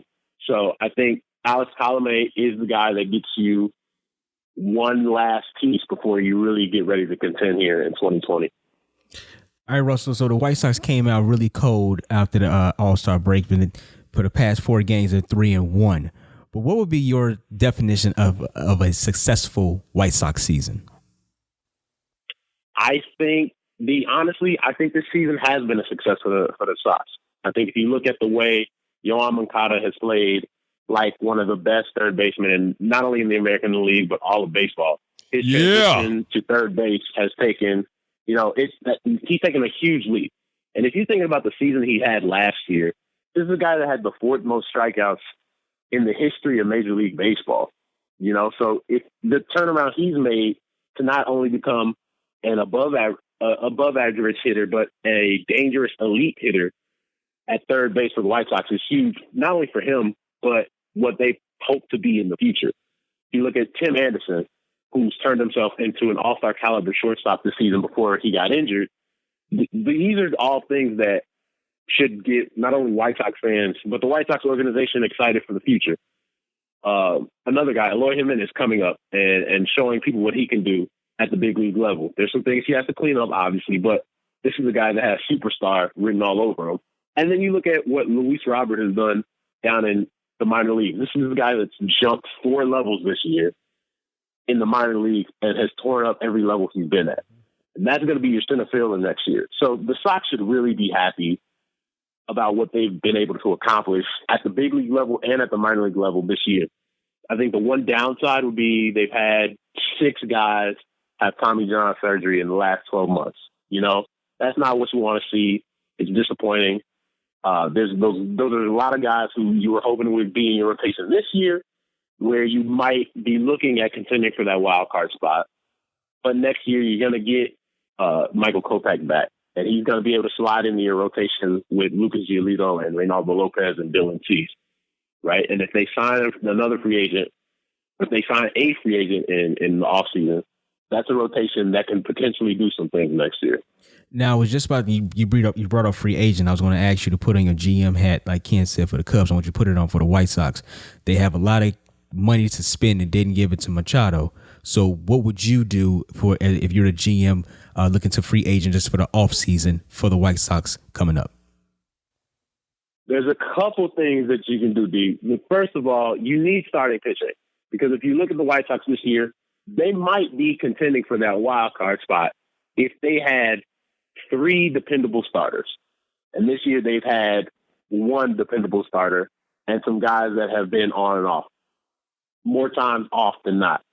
So if you look at the free agent class, there's a guy out there by the name of Garrett Cole, who's probably the frontline AL Cy Young favorite, right?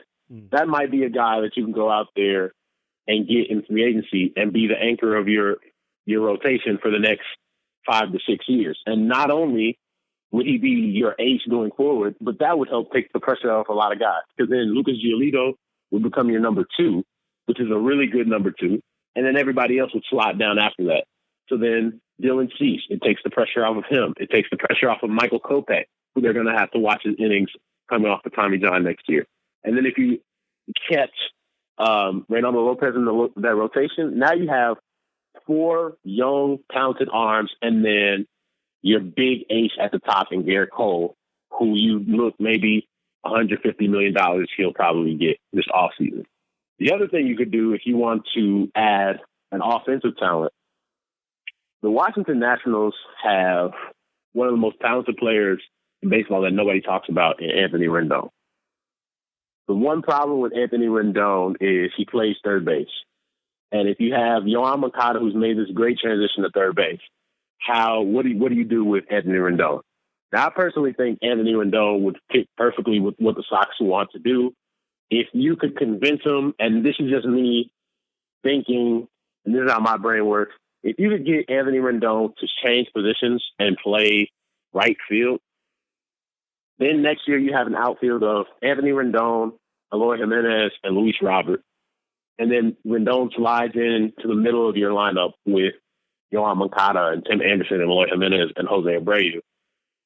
And with a lot of these other young guys coming up, that could be your John Lester type of move, a veteran who can still play at an all-star caliber level that can help carry you into the future of White Sox baseball. Dan Davis on the line right now, Russell Dorsey from MLB.com. Listen, I agree with everything you say. I've been saying that for weeks, as far as it looks like Garrett Cole will be the move because you knock everybody down, especially like you mentioned, you're bringing back injured pitchers and pitchers that haven't spent a long time and some, if any, time in the majors. But look, I got one that just crossed my mind the other day and set me straight if I'm wrong.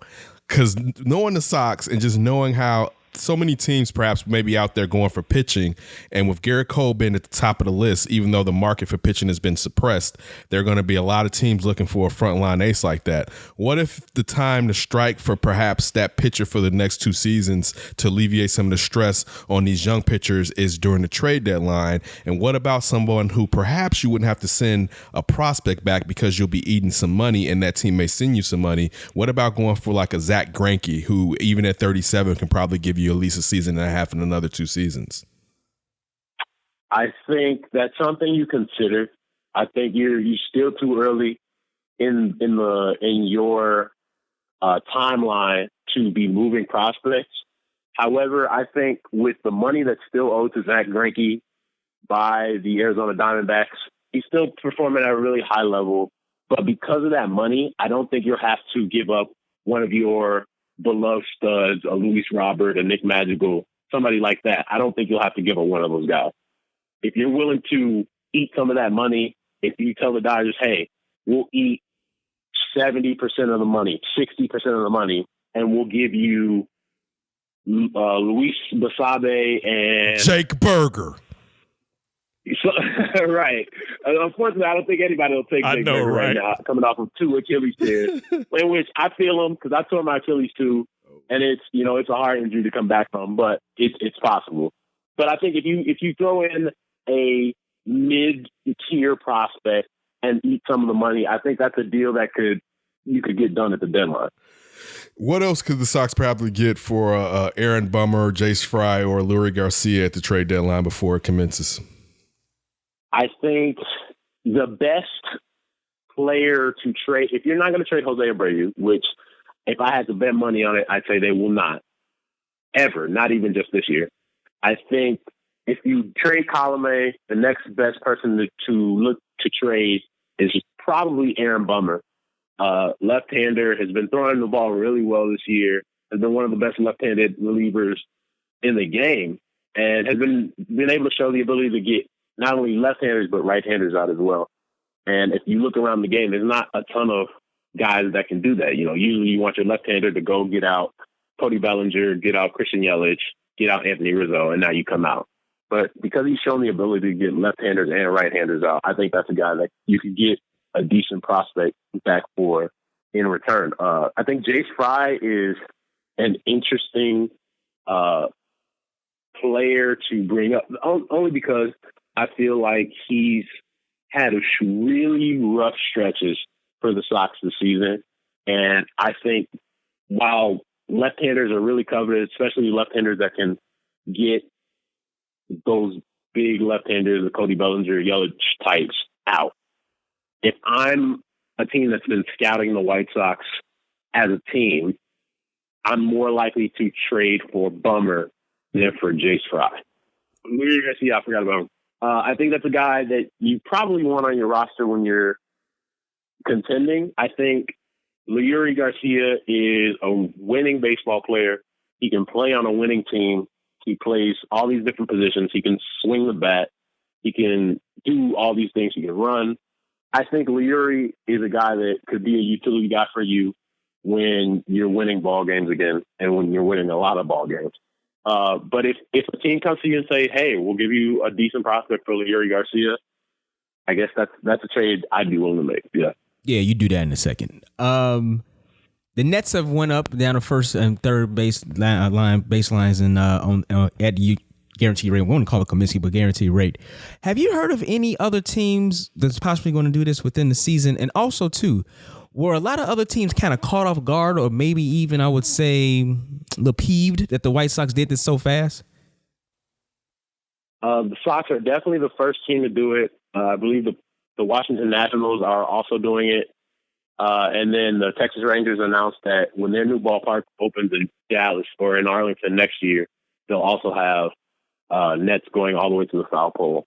I think the biggest thing when you're thinking about what Major League Baseball and teams are trying to do is you can't please everybody.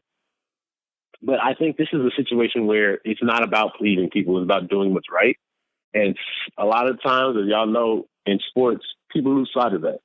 And I think you can't ask people to look at their phones and go to MLB at Bat and go to this fan app and go to the White Sox app or the Cubs app and all these different things. Use your phone to try to win a little jackpot at the game and then say, no, you need to be watching for foul balls coming at 112, 113 miles an hour too. Like, you can't have it both ways. And I think adding the nets is just takes the pressure off. You help fans not have to worry about that. There's a ton of little kids at the game, man. And I don't have kids yet. You know, I'm still pretty young in that regard. But, you know, I'd hate for my daughter or my son to be hit by a foul ball because they can't defend themselves. A 5, 6, 7-year-old, they can't defend themselves from a foul ball, let alone the 40, 50-year-old people that can't defend themselves from a foul ball coming at those speeds. So I think it's the right thing to do. It's sad that so many teams are so hesitant to do it when it takes their fans out of harm's way. And players don't want to see people get hurt.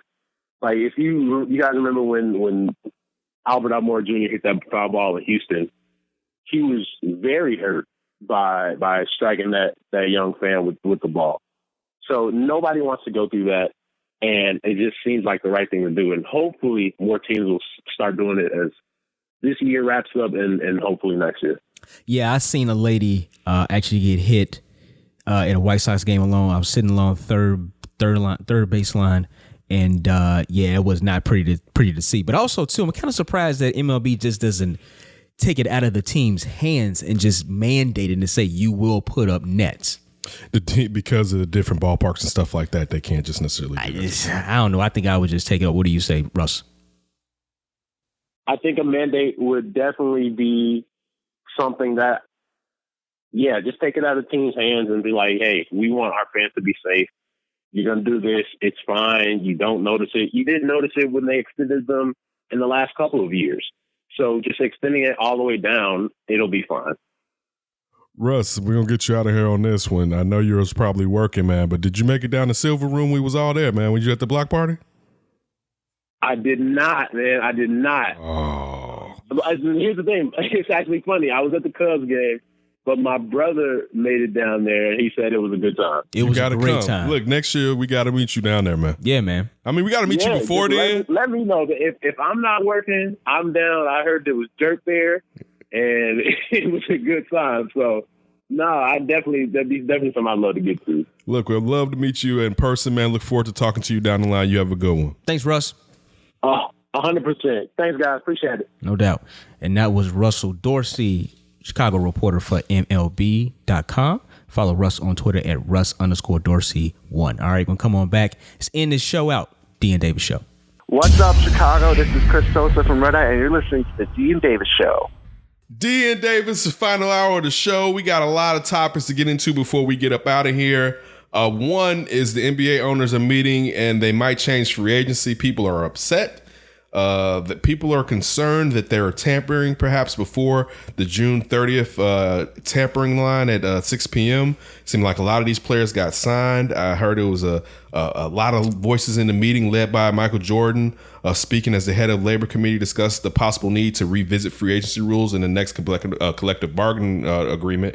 And something we talked about, a player we talked about earlier in the show, Mark Lazary, co-owner of the Milwaukee Bucks, and this is from ESPN, spoke of his concerns of the gray areas of tampering rules. And it's a loss to no one that in the room that Milwaukee's player, Giannis Antetokounmpo, could be the most sought after star in free agency. So, of course, that's why the owner is sitting there and worried about someone tampering and stealing that player from up under him. Commissioner Adam Silver encouraged the open air grievances in Las Vegas. Sources said when it comes to became clear during the 2-day meeting in the Wynn Hotel that frustrations were simmering below the surface. There's been an intense sessions over the years hashing out revenue sharing rules, and this decade is remembered as one of the spiciest. I like that, spiciest. But this was not a routine summer agenda. In the midst of it, Rick Buchanan, the NBA's longtime general counsel, issued even-handed but sobering message to the room in multiple sources.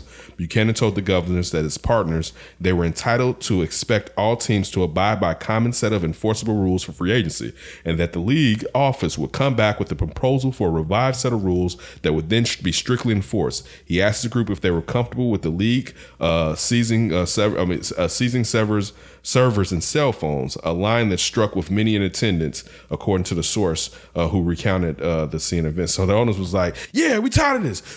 Buchanan was like, we're going to take your servers and cell phone. Whoa, I don't know about you. Right? Like, I don't know about that.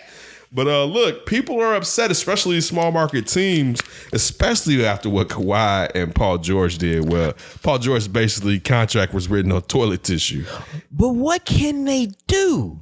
They really can't do anything. They tried to give him extra money. They tried to give him Supermax. These guys now, they want to go where they want to go. They're flexing their muscle, which they do, and they have it. They should do it. They tried to give more money that didn't work. So these guys are going to where they want to go. They're taking shorter deals, able to re-up and recoup that money. So what can they do? For you. And this is only women? No. Stop. They can get them anyway. Yeah. That's what you think. The brothers in the NBA, you just give them some women, they ain't gonna be. I'm joking. You know what you could do, and this is out there, what I'm about to say. Man, look, you go to these guys, and you can look at the fact that Kawhi, and we got the situation where his uncle supposedly was like a soccer player like Neymar's father out there looking for the rump shakers and all the money on the side. That was something that's been rumored about. I saw Stephen A. Smith talking about it. Some people said that he was asking for sponsorship, right? Yeah, sponsorship stuff that they owner cannot agree to. But you can sit there and go to the collective bargain agreement, and you can give them a very, very small, but we know how much that can be. You can give them an extremely small percentage of ownership. That's what I was just thinking. Because that way you can tell a guy, look, dude, I'll give you 3%. That's a lot. That's what I'm about to say. That's what I'm saying. This one I was going to say one, but I'm saying is they get larger as they grow into it.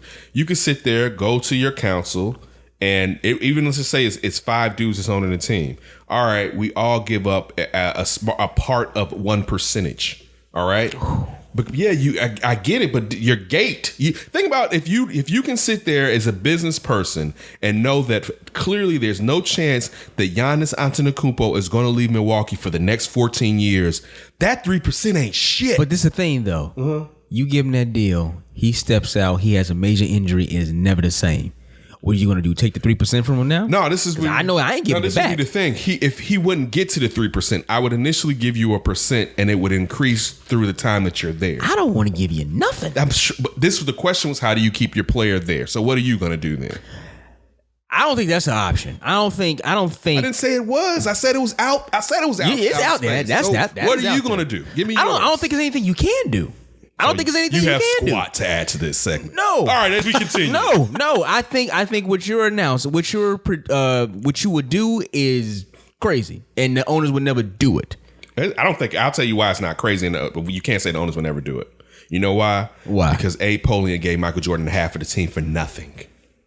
Just so he could. But he was running the team, and then Michael Jordan said, "Bump this. I'm good. I'm better than all of them. I'm gonna come back and play." That's not at all what happened. Okay, what happened? He gave Jordan that as an incentive for him to get with that team because everyone knew whatever owner brought Jordan in, Jordan was going to play again. That was the reason he gave him a free side of his team. It was not Jordan come run my team. It was Jordan come here. We know he's going to play again because that's in the agreement. Is Jordan there now? What do you? No. But do you know why Jordan's not there now? Yeah, because he went and was like, "Hey, what the hell you doing? This is some I'm out of here." It's not at all what happened. When Jordan came and decided to go back, Polian reneged and did not give him his half back because a player can't hold on to his half when he's playing. So they had the collective bargain saying... I just said they would have the collective bargain. Yeah, you have the collective bargain to say that, okay, me, the owner, I'm going to give you a piece of my franchise. It would be the rarest of play. Again, we're talking about only 3 players would deserve it. And okay, some stupid owners would do it. And sit there. And one, you can circumvent the cap too, because think about this: you're giving players a piece of something that they have to cash out later. So you don't have to necessarily go to the max with them. If you're like, here, I'm giving you this, so we can save this money. It really comes back to when we sell the team. I got 50%, you got 3. We all making bread. It ain't that big of a deal. If I'm the most sought after free agent, and it's not even, let's say I'm not only even team that can draft you could do this. This can't be the Lakers can tell him like. Think about it. This is set up for small markets to keep their players, or teams that draft the players to keep their players. It'll be the same situation as bird rights. It'll be similar to that, where it's cut out for team. Either you've been with this team and done a lot with that team, or you were drafted by this team. That would start a mutiny in professional sports, period.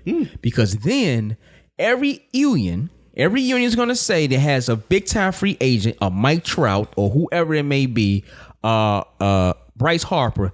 You know what? We need to bargain for that, and now we want a part of a franchise. No owners is going to say, "I'm going to give you a part of my franchise." I don't care if you're LeBron James. It wouldn't work. Hey, you know what? Let me give you some money. You can get it. What did Chris Rock say? I'm going to give you some money because you can get a bouncy car. You know why that wouldn't work? How about that? You know why that wouldn't work? They spinning. No, listen. Do you know why? You know why that's not true? Why it ain't true? Because it hasn't happened yet. Let me finish. All right. Are NFL contracts guaranteed? No. You think they haven't been? So you just said that if you did it, then that would mean every other league would have to do it. No, I'm just saying MLB contracts are guaranteed. That would be MLB a slippery slope. No, just wait. Yeah, guaranteed contracts is a slippery slope. MLB, NFL, NBA contracts are guaranteed. NFL still isn't. It depends on the power of your union. Yeah, true. That dictates that. So again, and we're not even. And think about it. We're not. only team that has an issue that we're bringing this up is the NBA. Baseball, players go where the money is in baseball.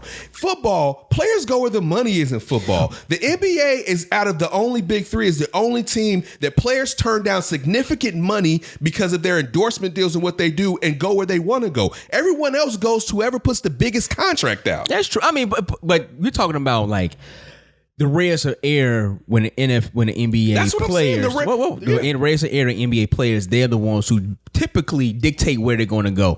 Anybody else, like, man, listen, I'm looking for a contract. I'm looking for the best opportunity for me. I'm going to go there. That's typically that is most athletes. What would be your qualifications? I was just going to say. It would be basically the LeBron James. Yeah, good one. It'd be the same. Only one though. No, but it'll be the same. It'd be similar to this. It'll be set up how we come to find out that CP3 took over the Players Union and basically set it up so him and LeBron James could only get these contracts that they just received, right? It'd be in a similar vein. You'd be set up to where it'd also be incentives for players to stay with their team if that's what they value, so that they can sit there and grow and be part of the team. And this really applies to the NBA because top tier players are moving regardless of the amount of money they're leaving. Okay, you said this would be kind of like a layered thing. You break this down to me. Okay, I'm Generation X player, right? And Kenneth Davis owns a very small market team, right? He says that he has this contract where I could potentially get part of the ownership. Explain to me how this is going to work. You sell me. I'm the player. You tell me, how is this contract going to work when it's going to level up to me being a co-owner of this franchise? Well, you're not really co. You got your few percent. Okay, percentage, whatever. I'm an owner of a franchise. But what it basically is, I'm giving you, and again, it wouldn't be just player on small market team. It'd have to be a great player on small market team. I will say, okay, I'm great player. If small market team wants to make a mistake and give it to a player that may not be to the standard which I'm setting, or maybe a fan favorite, and they're looking as a way to circumvent the cap, but to keep him because, hey, we're going to pay you out of a 4-year, 5-year deal, we're going to give you 10, 15 million less so we can go out. But if I give you a percentage of this team, that's basically 100 could be $100 to $300 million right there. Like, that's a vast difference in this situation. But it'll be off of how many years you've been in the league. Just like, what is it? Just like the same thing I kept saying when we kept talking about, with Kawhi. And I was like, his deal's going to be set up so he can get to his 10 years. Any player that leaves that amount of money is going to have options to get that money, try to recoup majority of that money.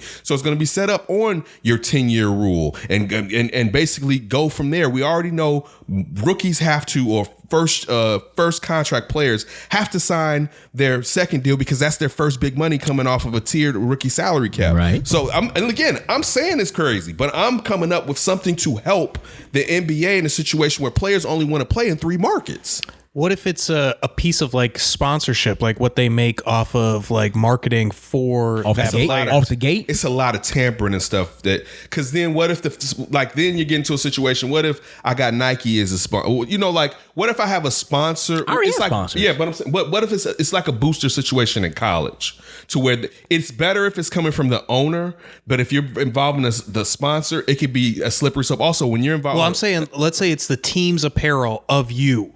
They get a certain percentage of that. Well, let's say a bigger percentage or a bigger. That can be worked out from the collective CBA. That's the players union. Yeah. That comes through the league and the players union. Okay. So that would be different. But again, as long as it's through the owner, you're not running into a situation. Because let's just say if you said like a sponsor, that could be you could be in the same situation. What do we hear about New Balance? New Balance was like, people in Canada don't wear New Balance. Kawhi, if you go to LA, we're gonna give you more money. That's what we kept hearing. So that wouldn't help if my sponsor is like, hey, we cool with you, but we really make a killing if we go over here. And that's why you wouldn't want to have a sponsor involved in that, because they may have ulterior motives. I just don't see how they can stop these guys from going from where they want to go, take these shorter contracts, get to the 10-year limit, which that can be negotiated and changed within the collective bargaining agreement.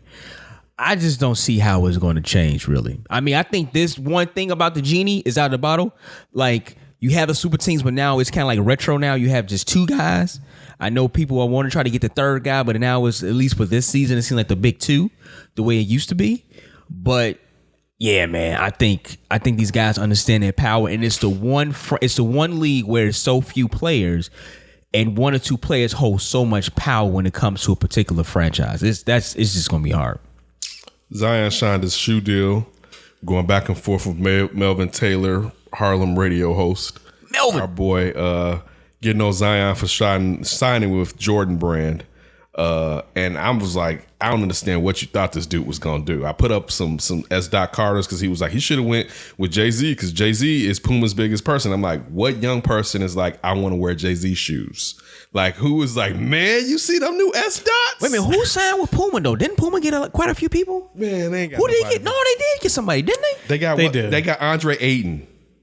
Oh yeah, that's right. Like, yeah, they like. I thought maybe Marvin Bagley too. Who? They got a few rookies. That's what it was. They got some rookies. That's what I'm saying. It was. Yeah, they got some rookies. Yeah. None of them are on the tier of Zion. And don't forget, Zion's shoe blew out, and he still went to Nike to let you know he was like, I'm not playing with my career with no Under Armours. I put up those Steph Grandpa 11s. Like, nobody wants to put. But those he's shoes brand. on. But he's brand Jordan, right? Yeah. See, the thing for me when it comes to players, you had a thick Jordan Jumpman on there with them Zion thighs. Looked like them old Air Jordan jackets that was folded. Oh my God, those thighs was like Serena Williams. The Zions is out. Who is thick thighs? Ooh, them thighs.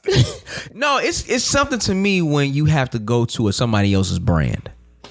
I can understand because you don't own the actual manufacturer, the actual brand. When you go to Jordan, Jordan doesn't own Nike. Jordan has he's a subsidiary of Nike. And then you go to the subsidiary. If he was that big a time of a dude, just sign with Nike. But you know, this probably sign with Adidas. But see, this is probably an idea through Nike and Jordan. Oh yeah, I'm sure it was. So, but also he's from Carolina too. Yeah. This could be South Carolina. South Carolina, right? But this could be the person that perhaps Mike could start really transitioning the popularity, because the retros are still what's selling, but they need someone that's hot to stoke the flames from that. Boxer Dadashev dies from Friday fight injuries. Maxim Dadashev died Tuesday morning. It's from ESPN. I saw this earlier. As a result of brain injuries suffered during the 11th round knockout loss to Cyril Matiadis on Friday night at MGM National Harbor. I saw Buddy McGirt, and it's funny. I was thinking like, damn, where is Buddy McGirt? I was talking to a friend of mine. Not Dirt McGirt. No, Buddy McGirt. Okay. I saw Buddy McGirt, and he was sitting there, and he was coaching his player, and he told him, I got to pull you out. And I just saw the round before. And dude, he wasn't getting, I mean, he still was alert, but he was getting hit. It wasn't like crazy, but it was crazy. From like his guard was up, but dude was getting through his guard. And I'm like, damn, I was talking in my head, like, they may need to call this when, I mean, this had already happened as far as this young man's tragic death. And they showed Buddy McGirt telling him, I got to stop the fight. Let me stop the fight. You're getting hit too much. Please let me stop the fight. And he stopped it in the 11th. But with something in the sport that I love, it's just tragic to see that. And this is just the truth of boxing and MMA. Because I watched some MMA this weekend, and MMA is really tight. It's graphic as you know what. I mean, the amount of both of them have blood, but I saw two MMA fights that ended in like 30 seconds. And I'm like, damn. And one of them was, I saw Greg Hardy. This dude I haven't seen him fight yet. Man.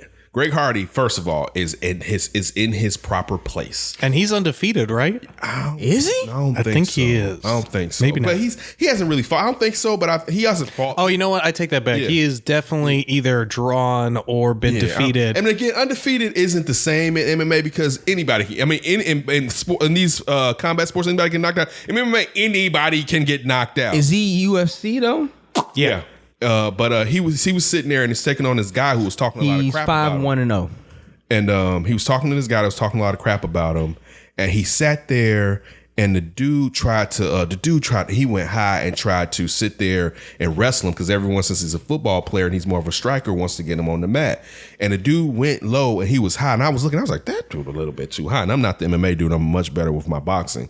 But man, Greg Hardy started to pummel. He got him. He pushed him off. His defense was great. He jumped. He got flat and low quick instead of letting dude pull him, grab his leg like that. He started to just clobber him with one fist to the side of his head for 30 times. I'm not even exaggerating. And I'm like, when do they stop stopping this? Because dude, you're waiting to see if this dude can do anything, and clearly he can't. Diaz isn't on right now. Clearly the gentleman couldn't. And I don't know if it's the same this fight. wasn't the one. This wasn't the fight. Okay, it was but this is a Greg Hardy It fight. was like a Brazilian looking cat. He wasn't Brazilian, but It was against Juan Adams. yeah, but Greg Hardy, man, it was something. And I saw oh Jesus, oh my goodness. I saw another fight where my man jumped out. They broke as soon as this fight started. He need this dude. He missed his head, but he need him in the shoulder, and then he just caught him with a right. And dude, listen, the dude I'm pretty sure blew his ACL out because he dropped how he dropped. Just like that dude dropped, he almost blew his ACL out. This dude dropped worse than that. But again, Dadashev, we definitely wishing your family the best. Your wife, he got his green card. Was going to get his. I think he either got it or was going to get his green card. Sat there and tragically died, and he's young, and it's just sad. 28 years old. 28 years old. Yep. Years old. I mean, this is the risk that you take playing a combat sport. True. And I think a lot of people will look at it and be like, "Man, that's sad," but they're not going to do anything as far as, you know, I'm going to stop watching this or anything with the fire when it comes to the pocketbook. We are looking at modern day gladiators. And it was crazy. I have a video of Greg Hardy up on where he just had a fight, and he got straight cowboy stuff. But I mean, representing the Dallas Cowboys. I mean, unfortunately, Big D. I know it's not the same. But I mean, people work in coal mines. Like once you start that job, you're shortening your life. Oh yeah, no doubt. And so I mean, people work on electric lines. I mean, people are. It's risky jobs out there. People are soldiers. People are cops. It's one of those things. Unfortunately, it comes along with that. But anyway, it's tragic and it's just. But the one thing I will say about UFC though, at least you have a chance. Well, not a chance. I would think there's probably a lower rate of a future CTE when it comes to MMA because there's more grappling, there's more holding, this technical taekwondo or wrestling, things of that nature. Boxing is just it's your body, but it's majority your head. You're along the lines, but that's not why. Okay, what's why? What do you think? The MMA has less issues with CTs because one, it's only 3 rounds, and it can end very quickly. That's the thing. Those are the things that it's less repetitive hits. Yeah, it's only 3 rounds, and that it's easier for you the matches to end compared to boxing where it could go 10 to 12. Right. Then to your point, you're getting yeah. I mean, you don't. It's very rare you see a continuous punches to the head. That only means that you're down, and then they're going to stop the fight. You might get only 3 shots to the head, and the ref is going to stop the fight anyway in MMA. I saw Teddy Atlas talking about this on ESPN, and he was saying that, you know, this is why I get mad when the refs and the powers that be, the judges, basically cheat fighters out of victories because they stop them too fast. No, ask Ray Flores about this. No, it's because what happens is a guy that's on his way up and you cheat him of a win, he has to go back and then he may have to fight 3 more unnecessary fights, and those are 3 more poundings that he has to take in those situations. That's true. If everything was up and up, it wouldn't be like that, and that's just a small sample size of it. Going along with terrible news, but it's not as bad as that. Adrian Peterson is in debt because he trusted the wrong people. Whoa, I didn't hear about this. Yeah. Broke today, I believe. He's broke? No, he just said that news broke. Yeah, the news broke. I'm saying though, he is in debt though. Washington running back Adrian Peterson was trusting the wrong people, his attorney said, and is in deep debt after making nearly $100 million during his NFL career. That's a running back made. And that's probably just player contract, not sponsorship. They said during his NFL career, they would have mentioned if it was outside. They're just telling us player contract money. Right. Peterson is being sued for failing to repay $5.2 million loan, the Athletic reported. According to the Athletic, Peterson owes an interest and legal fees $6.6 million to D'Angelo Vehicle Sales, which claimed in a lawsuit filed in New York that Peterson has defaulted on his loan. Peterson had borrowed money from the lending company to pay off other creditors. He must also pay a combined $3 million to 2 other creditors. The truth behind Adrian Peterson's current financial situation is more than it being reported at the time, Peterson's attorney, Chase Carlson, said Tuesday in a statement. Because of ongoing legal matters, I am unable to go into detail, but I will say that it's yet another situation of an athlete trusting the wrong people and being taken advantage of by those he trusted. Adrian and his family are looking forward to sharing further details when it's appropriate. This is the best thing that you can do. I don't care if you're an athlete. I don't care if you're a clerk at a retail shop. If it's possible for you to do, more so for the latter. When you get some money, put it in the bank. Don't touch it. Yep. Leave off your endorsement money. Don't Like touch Rob Gronkowski lived off his money. I saw the dude from Power, the young gentleman, one that plays like the son or something. I forget who he plays on that, but he was talking about how when he got like 5 years of power checks, and his father put all that money up. Yeah, and his father told him to go live off your appearance money, so that means you got to get more appearances and get out there. But he's like, the only time he's touched that money, he's bought a house. He said that's the only time I'll touch that money. Don't touch that money. Get your money and put it up. Listen, I was listening to I think it might have been on NPR years ago. And they was talking about how athletes go broke. And they was saying 5 years after. And they was saying divorce. Even if you, they even bring up divorce. They said, yeah, it's divorce. Divorce is part of it. Money and divorce. And divorce, yes, that is part of it. But they said even if you only play in a particular league for a minimum of 3 to 4 years, based on the minimum salary, you should probably make about $5 million, right? Just off of that and saving like some of it, because you got to worry about taking half of it. That's Uncle Sam, agent. You have your agents and things like that. Just to save you out of the $5 million, you had $1 million. If you put up even half of that, it's something. Don't put the money away and just put it away somewhere that you won't even know about. So if you do come across this, you have to file for bankruptcy, whatever the case may be. You still have some cash. Is too many times we hear about this too much when it comes to athletes. What was the 30 for 30 that came out, like one of their first 30 for 30, going broke or something like that? Mm-hmm. Horror stories, financial horror stories that led to all kind of things that these men and probably women go through because they're not financially sound. And this is going to sound really bad. Predominantly, a lot of these athletes are African Americans, and unfortunately, financial literacy has been stripped from us for a good portion of our stay here in America. You said stay. Yeah, I stay because I think we might just leave. No, but for our existence here in America, it has been stripped from us. The education is in there, and then that rolls away through generations. Also, since and families don't have that money, how are you going to teach someone about money? And also, too, you have people who have big hearts and they're going to turn around and then take care of a lot of people. Mm-hmm. And truthfully, I mean, it's nothing better than taking care of your people. But when you going broke. But not when you're going broke. We all out here on the streets. I'd rather be like, I'm still in a big house. Yeah. Or a house. You want to come stay in here for a little while? Then you got to get back on them streets. Live within your means. But a lot of that stuff isn't financially, it isn't passed down from generation to generation to generation. It was, someone, I think it was in the NBA, and it might have been Kyle Korver. And it was one of his teammates, and he was saying like how he had to take care of his parents. And Kyle Korver, I think I'm right about this. Let's just say ex-white player. And he was like, "What do you mean you have to take care of your parents? Like, what do you mean they have the money? What?"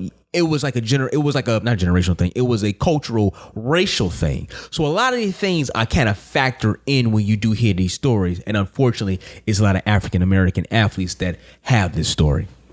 Got a quick one for you guys, since we talked about Derek Fisher over the weekend. Do you guys see the story about him and Derek Fisher, Matt Barnes? No, what happened? He got to another fight?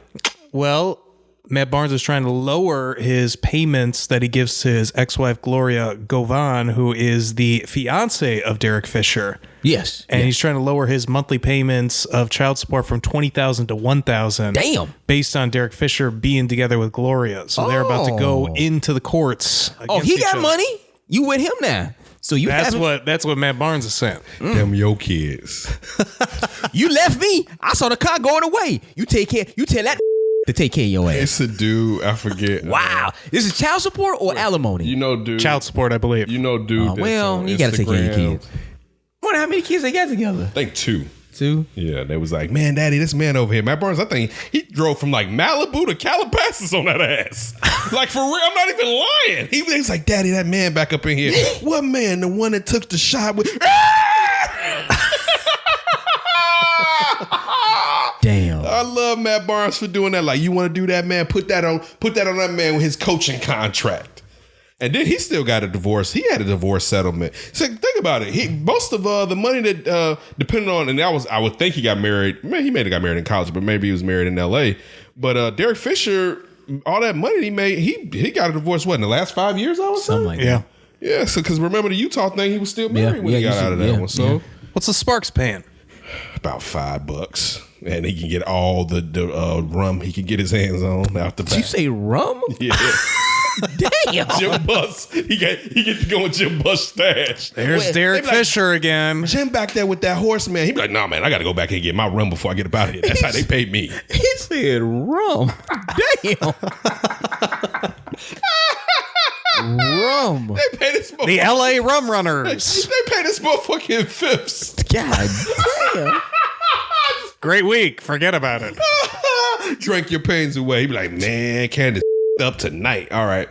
I know this isn't the show. I mean, the clip. Sure isn't. I mean, bleep it out. Bleep it all out. All right. Hey. He's crying over here. Oh my God. He just tickles himself. Just tickles himself, doesn't he, Ryan? Just tickles himself. Hey, I'm blinded by the light reflecting off the tears. God. Speaking of looking good, real quick. The director, the brother that's been talking about Eddie Murphy's ex-wife. Yeah. Oh yeah. How stupid are you to be going around smooching Eddie Murphy's ex-wife? See, it's a tabloid queen, and you got Leela Rashawn at home. Sunshine Leela Rashawn. No, it's not, but still though, that's your old lady, and you going out smooching Nicole Murphy in public. I don't care. He was looking for Leela Rashawn, and then he just didn't care. And Nicole Murphy is looking closer to that. I mean, some people he just don't care. Either he dumbing in a shoestring, or he just like, I don't care no more. Or their marriage is over, or they have an open marriage. I mean, I guess those are option C and option D, but I don't know, brother. You just don't be stupid out there just smooching up. Oh, his foot was out the bag. You just don't be out there smooching up like that, though. Come on, brother. But keep it in the closet. Keep it in the closet. What did Michael Jackson say? Wasn't that song about that? Keep it in the closet, keep your relationship and everything like that in the closet. When you kiss Nicole Murphy, don't do it on the lips. Ooh, with cameras clicking. I know, right? What about sunshine? And in Europe, just say you're just friends. Europe. Well, he was saying like, oh, we were just old friends, and it's like smooch on the lips one, smooch on the lips two. Well, y'all some friends. We're in Europe. Right. Yeah, we're in Europe. That's how you do it. No, brother. And Europe paparazzi is the worst. They are the worst. They are looking at every corner. Trying to get that American money. Yeah, man. What are you doing, man? I always greet my female friends with open mouth kisses. Mwah, how you doing, baby? Like, ooh, you got a root canal. It's like Seinfeld. Yes. That was a great episode. Oh man, but no, man, he's a dummy. He is a class A, which I would say back in the day, Ryan had a segment on the show who was down at school, Meatball of the Week. He would have been Meatball of the Week. You, sir, are a meatball. I don't know, man. If he don't get in trouble for me, what? No, man, I think he got in trouble because from other celebrities, her friends were on threads on Twitter like, "Oh, you done effed up." So if her girls is coming for you on Twitter, I think you're gonna come for you anyway. If you got a relationship, don't know the truth. But if you got the relationship, I don't know. Maybe you know. Maybe they know.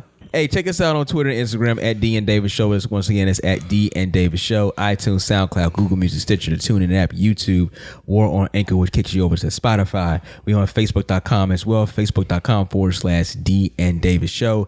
I'm on Twitter at DeMons1. Ken's on Twitter at That's Davis. Ryan's on Twitter at Ryan B. Ski. And guy was this guy. Hey, man, pay the guy though. And shout out to, you know what? Hey, remember too. I don't know, guy. You want to give your shout out to your maybe future missus? I don't know. Your lady. She's a singer, songwriter. Kayla. Is that say her name? Kalia X. She's a singer, songwriter. So check her out, man. Go check her out, guy. Come back. Her music. I'm talking about her music, man. She ain't like, man, you know, Shaka came. Oh no, not Shaka. Shaka gonna ride his bike out there to HF. I heard you talking to guy. Yeah, Shaka, that's for you. Shout out to Shaka. That's our guy. Damn, I'm running that bike with the A group now, baby girl. I know he young, but he ain't like this. Show you my sketchbook. All right. Damn. He took a shot at me today. And it was for Ryan. He was like, can't stop with Captain America. I was like, I don't even pick the topics really anymore. It's like Ryan picks the topics basically. Oh, man. We want to thank Lester A. Wiltfong from the editor-in-chief of Windy City Gridiron, and also please check out the T-Formation conversation. Yes. They're going to be doing a lot. He's going to be in Bourbonnais, so he told you they're going to have the house. So make sure y'all rock. Check out those guys and go along with everything that's going on with Windy City Gridiron. Everyone that we know from there has basically been dope with us. Definitely want to shout out to Russell Dorsey from the MLB. Great having that brother on. Look forward to having him on in the future. Gave us a lot of information on both sides of the town as the trade deadline commences, and also we get into getting closer to the end of the season. We definitely have to have him back on. We will be giving you a flip. Tony will be back this week. Oh, wow, really? That today. Tony will be back. Guy, are you going to come in for Saturday? I'll be out of town. Well, I bet you would. We want to get you on mic, Guy. It's time. Mike ain't. Guy ain't gonna say too much on the mic. Yeah, we got to get that out. If you listen, Guy, if your woman gonna be a star, you're gonna have to come out from. Me and Guy basically did a show together, and I was talking to Guy. Guy was just giving me a nod, like, yeah. like, okay. I'm like, God damn it, Guy. More butter, more pancakes, more butter, more. No, Guy reminded me when he was doing the show. What was the skit on SNL? When they Kean Thompson would be he'll be like the church the guy and he always be singing, and his guy was this white guy, but the white guy never said anything. He always be sitting there. He just kind of give him a shoulder shrug. That was Guy. That was me and Guy on our solo show. But it was good though. It came out good though. Shout out to Guy. All okay. Right. Don't do anything stupid before you hear from us again. Keep your hands to yourself.